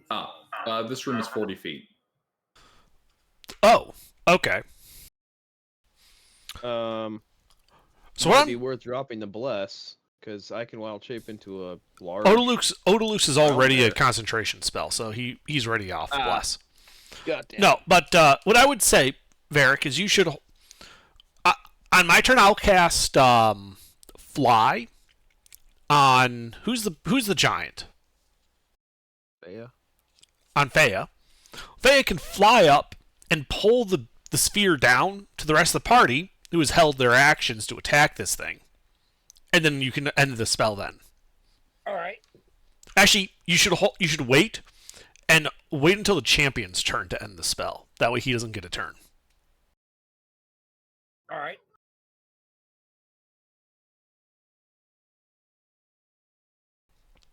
But we have to wait through this whole round because I have to cast Fly and I'm after everybody. I mean, we have a minute, so Right. he's already failed to save. We have several rounds to cycle through. Yeah, we have several rounds. So all I have to do is stand here. So yeah. Does anybody need any healing since it's my turn? I don't think any of Nope. this is really taking damage. Nope. Yeah. No. No. Okay, then I'm not gonna do anything. Wait, let me see. Hang on.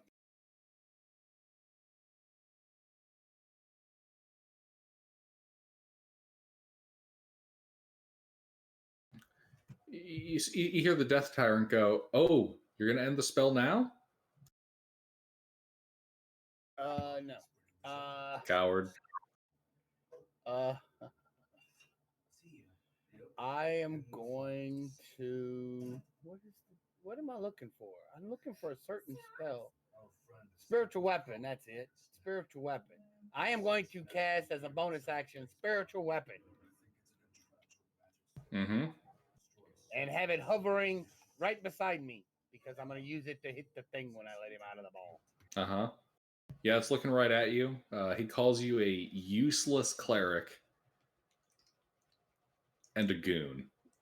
See, if somebody knew Obviously the most disappointing of your god's acolytes. if somebody knew reduce and large, and they could cast reduce on the sphere, it would start shrinking and it would crush him.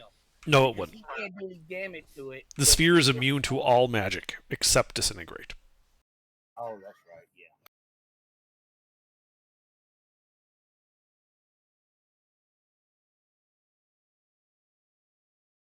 Hoping I was going to just crush the damn thing. Yeah. No, I mean, putting it in the Pokeball is good. Don't get me wrong. But, yeah, no, unfortunately, you can't really do anything to it once it's in there. It's basically inviolate.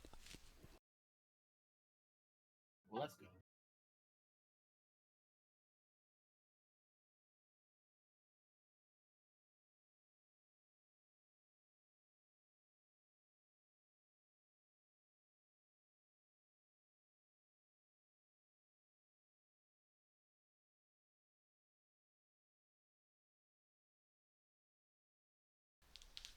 I think Fair is next. Well, I do nothing. Faradul. All right, you do nothing. Thrain. I mean, I can't reach him, and he's in a Pokeball, so yeah, I'm just waiting for the tournament order to get sorted out so we can do our plan. Uh-huh. So what are you doing this turn? I just told you. You should ready your action to attack it if it comes out of the Pokeball in melee range of you. Or whatever, if you're using a ranged weapon. Giant Wolf. Well, melee then.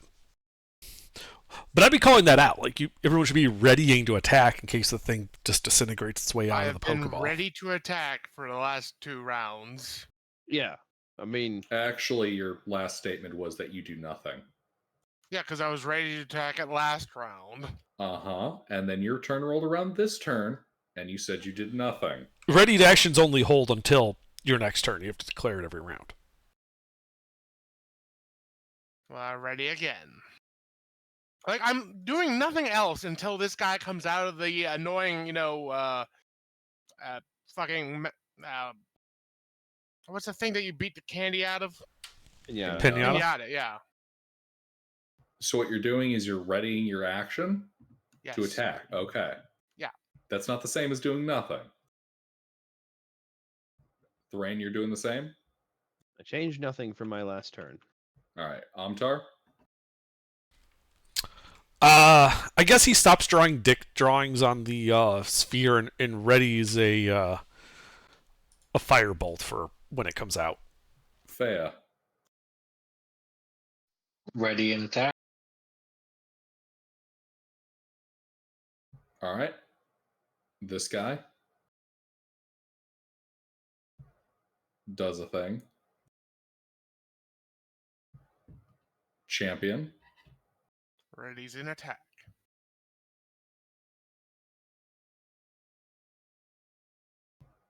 Intervene.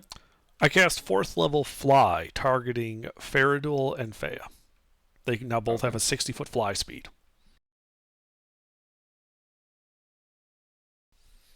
That's it. Oh, if I knew you were upcasting, I would have switched to a bear. Well, we didn't know that ahead of time. You were in the thing before it became a Pokeball. This is a response to Pokeball, not because I was going to always cast it. Well, no, you said you were going to cast it on... Its Fea. ready action goes off.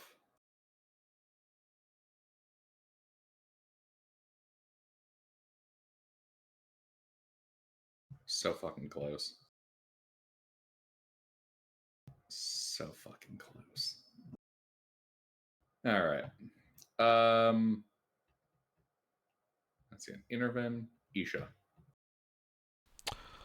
Isha's readies a Ray of Frost for if and when it leaves the Pokeball. All right. Varric. I will ready my myself to end the spell when they tell me, and I will bring the my magical weapon up so it'll get ready to hit the damn thing. And I end my turn. I don't believe you can ready the spiritual weapons attack. No, he's readying to end the spell. I think he's just saying he moves the spiritual weapon. Yeah, moved but it like closer to where it's ending gonna the be. spell doesn't require that. It's dropping concentration is, resource free. Oh, for real? Yeah. Usually. Unless I'm going crazy. No, you're not. Oh, okay. Well, then I'm gonna ready. I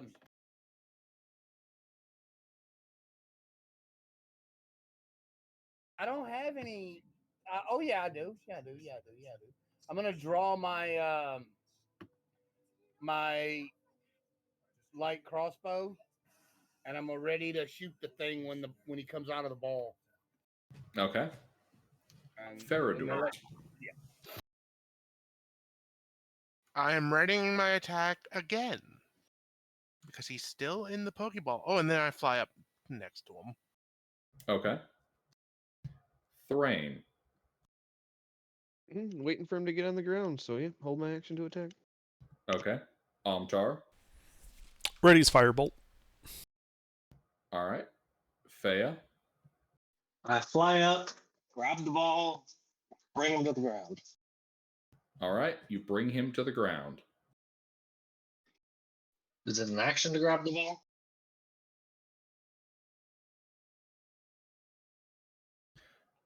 Let's see. Well, he can still control his movement, so yeah, I would say this would have to count as grappling. All right. Is there any roll needed? Yes. The ball doesn't stop him from resisting. Not by any reading I'm seeing. All right. Well, beat that.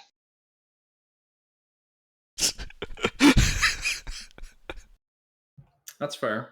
That's fair.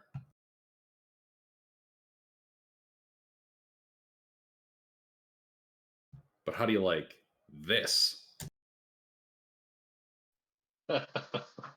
Impressive. I've seen you've played Knifey Spoony before.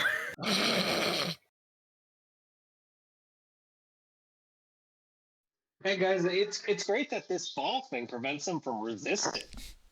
All right, you grab the ball, you pull it down to the ground. Anything else you're doing?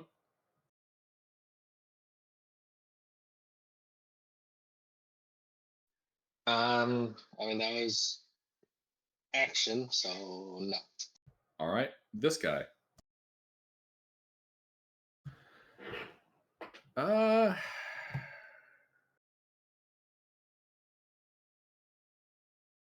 Yeah, he'll try his odds.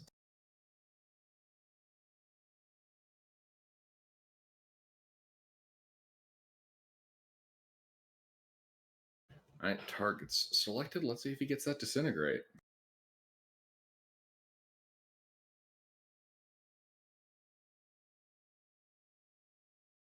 He does, in fact. All right. So, first disintegration ray hits Odaluk's sphere, dispelling it. Yep. Second one is able to Nope. go after it. Nope. No? All Ready of to our actions. go off. We all had ready to action for when the sphere came down.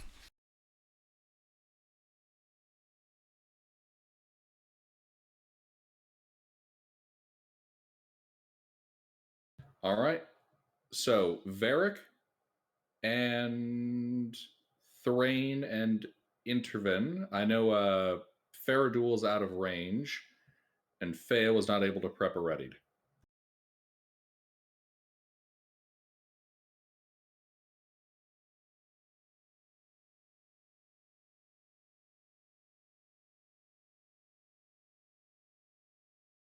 Well, that sucks for him.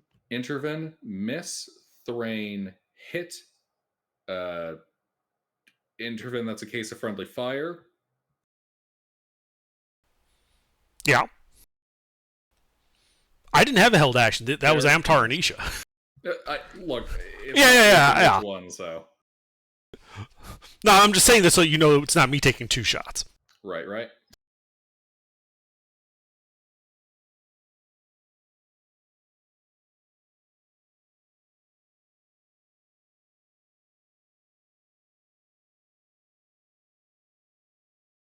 Who all got the hits in? You got a hit in. 3rd level smite. Hoof! You counted for undead? What's that? Did you Oh, account no, for I did not. undead? 73. There we go. Squint. Did you Oh. cut him for that? No. No. Look.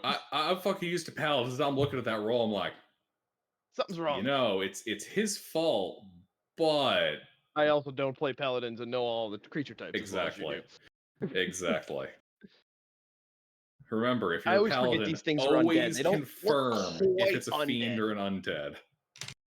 Anyway, so 73 points, a mixture of non-magical piercing and radiant. Yep, that bloodies him.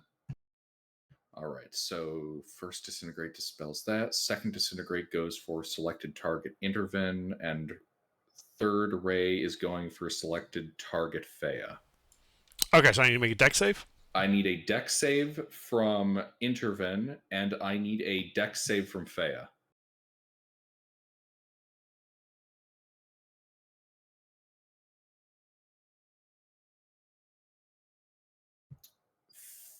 Fea, you doing anything with that? Because interven that fails. No. Yeah, I know it fails. All right. I'll be fine. Interven fail, Fea pass. Disintegrate ray.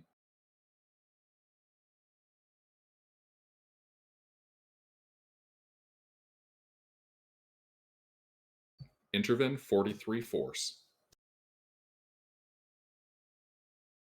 How you looking, Interven? I'm bloodied. Thank God for the healing conga line. All right. That is DM1. Champion. Hold it. I have a reaction. It needs to make a wisdom saving throw or be charmed.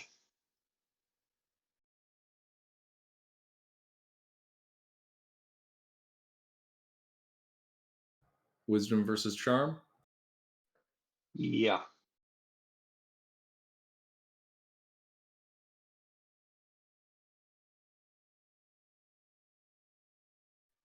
All right, that fails. So now it descends into a dreamy stupor, becoming incapacitated and has a speed of 0. It can repeat the save at the end of each of its turns, ending the effect on a success. He just said 99 nappy bitch.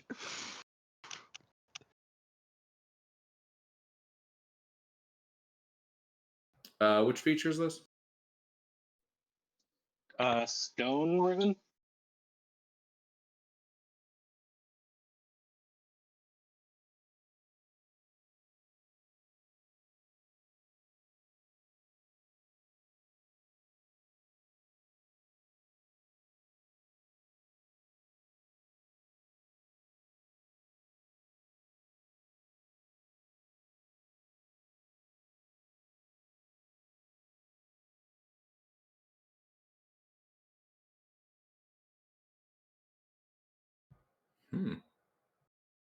Potent. All right. Nicely played. Champion. All right, so he's gonna stab it. He's incapacitated, right? Incapacitated, not prone. But he's in a sleep. Does that thing have anything stating whether it would be something that gives advantage or no? Because it said he's in a sleepy state. That's what It's I just heard. incapacitated. Huh. The only actual stats effect is incapacitated and speed 0. Ah, okay. So like restrained. Yeah. But Sure. incapacitated doesn't give you advantage. But it does stop him from taking actions, which is nice. I forgot to roll my attack with advantage too. Because pack tactics. 35 slashing damage. Oofs, good hits. All right. Interven. That's unfortunate for it. I throw some ball bearings at it and cast Wizard Shotgun. Oof.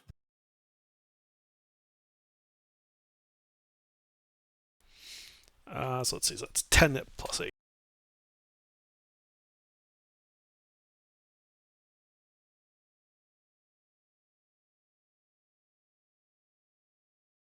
6 hits.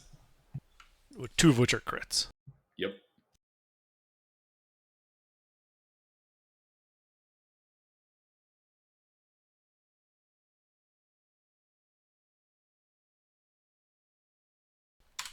So that's a total of 46 points of bludgeoning damage. Man, it's getting fucked up. Alright, anything else? Nah. Isha. Burns one of the scrolls I had and casts magic missile at it.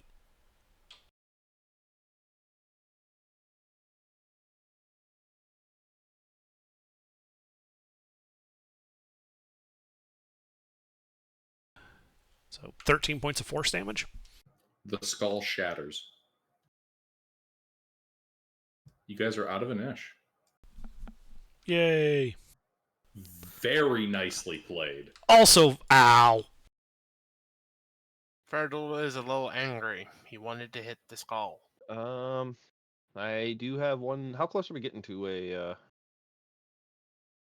long rest? I don't know how long we've been in here. About 2 hours till the end of the day. Okay. I cast Healing Spirit again. Alright. All right. Anybody that needs health. Yes. 10d6 plus 10. If you want to dance in my Healing Spirit. I was untouched. Hey, you're healing people. That's literally undoes exactly the disintegrate damage. You're Back up to healing people? Paladin? You Yeah. undisintegrate. Druid.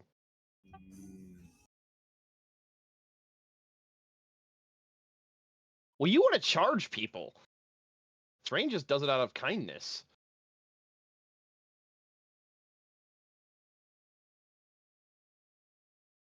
I started kind with these people, but after so many adventures, it got expensive.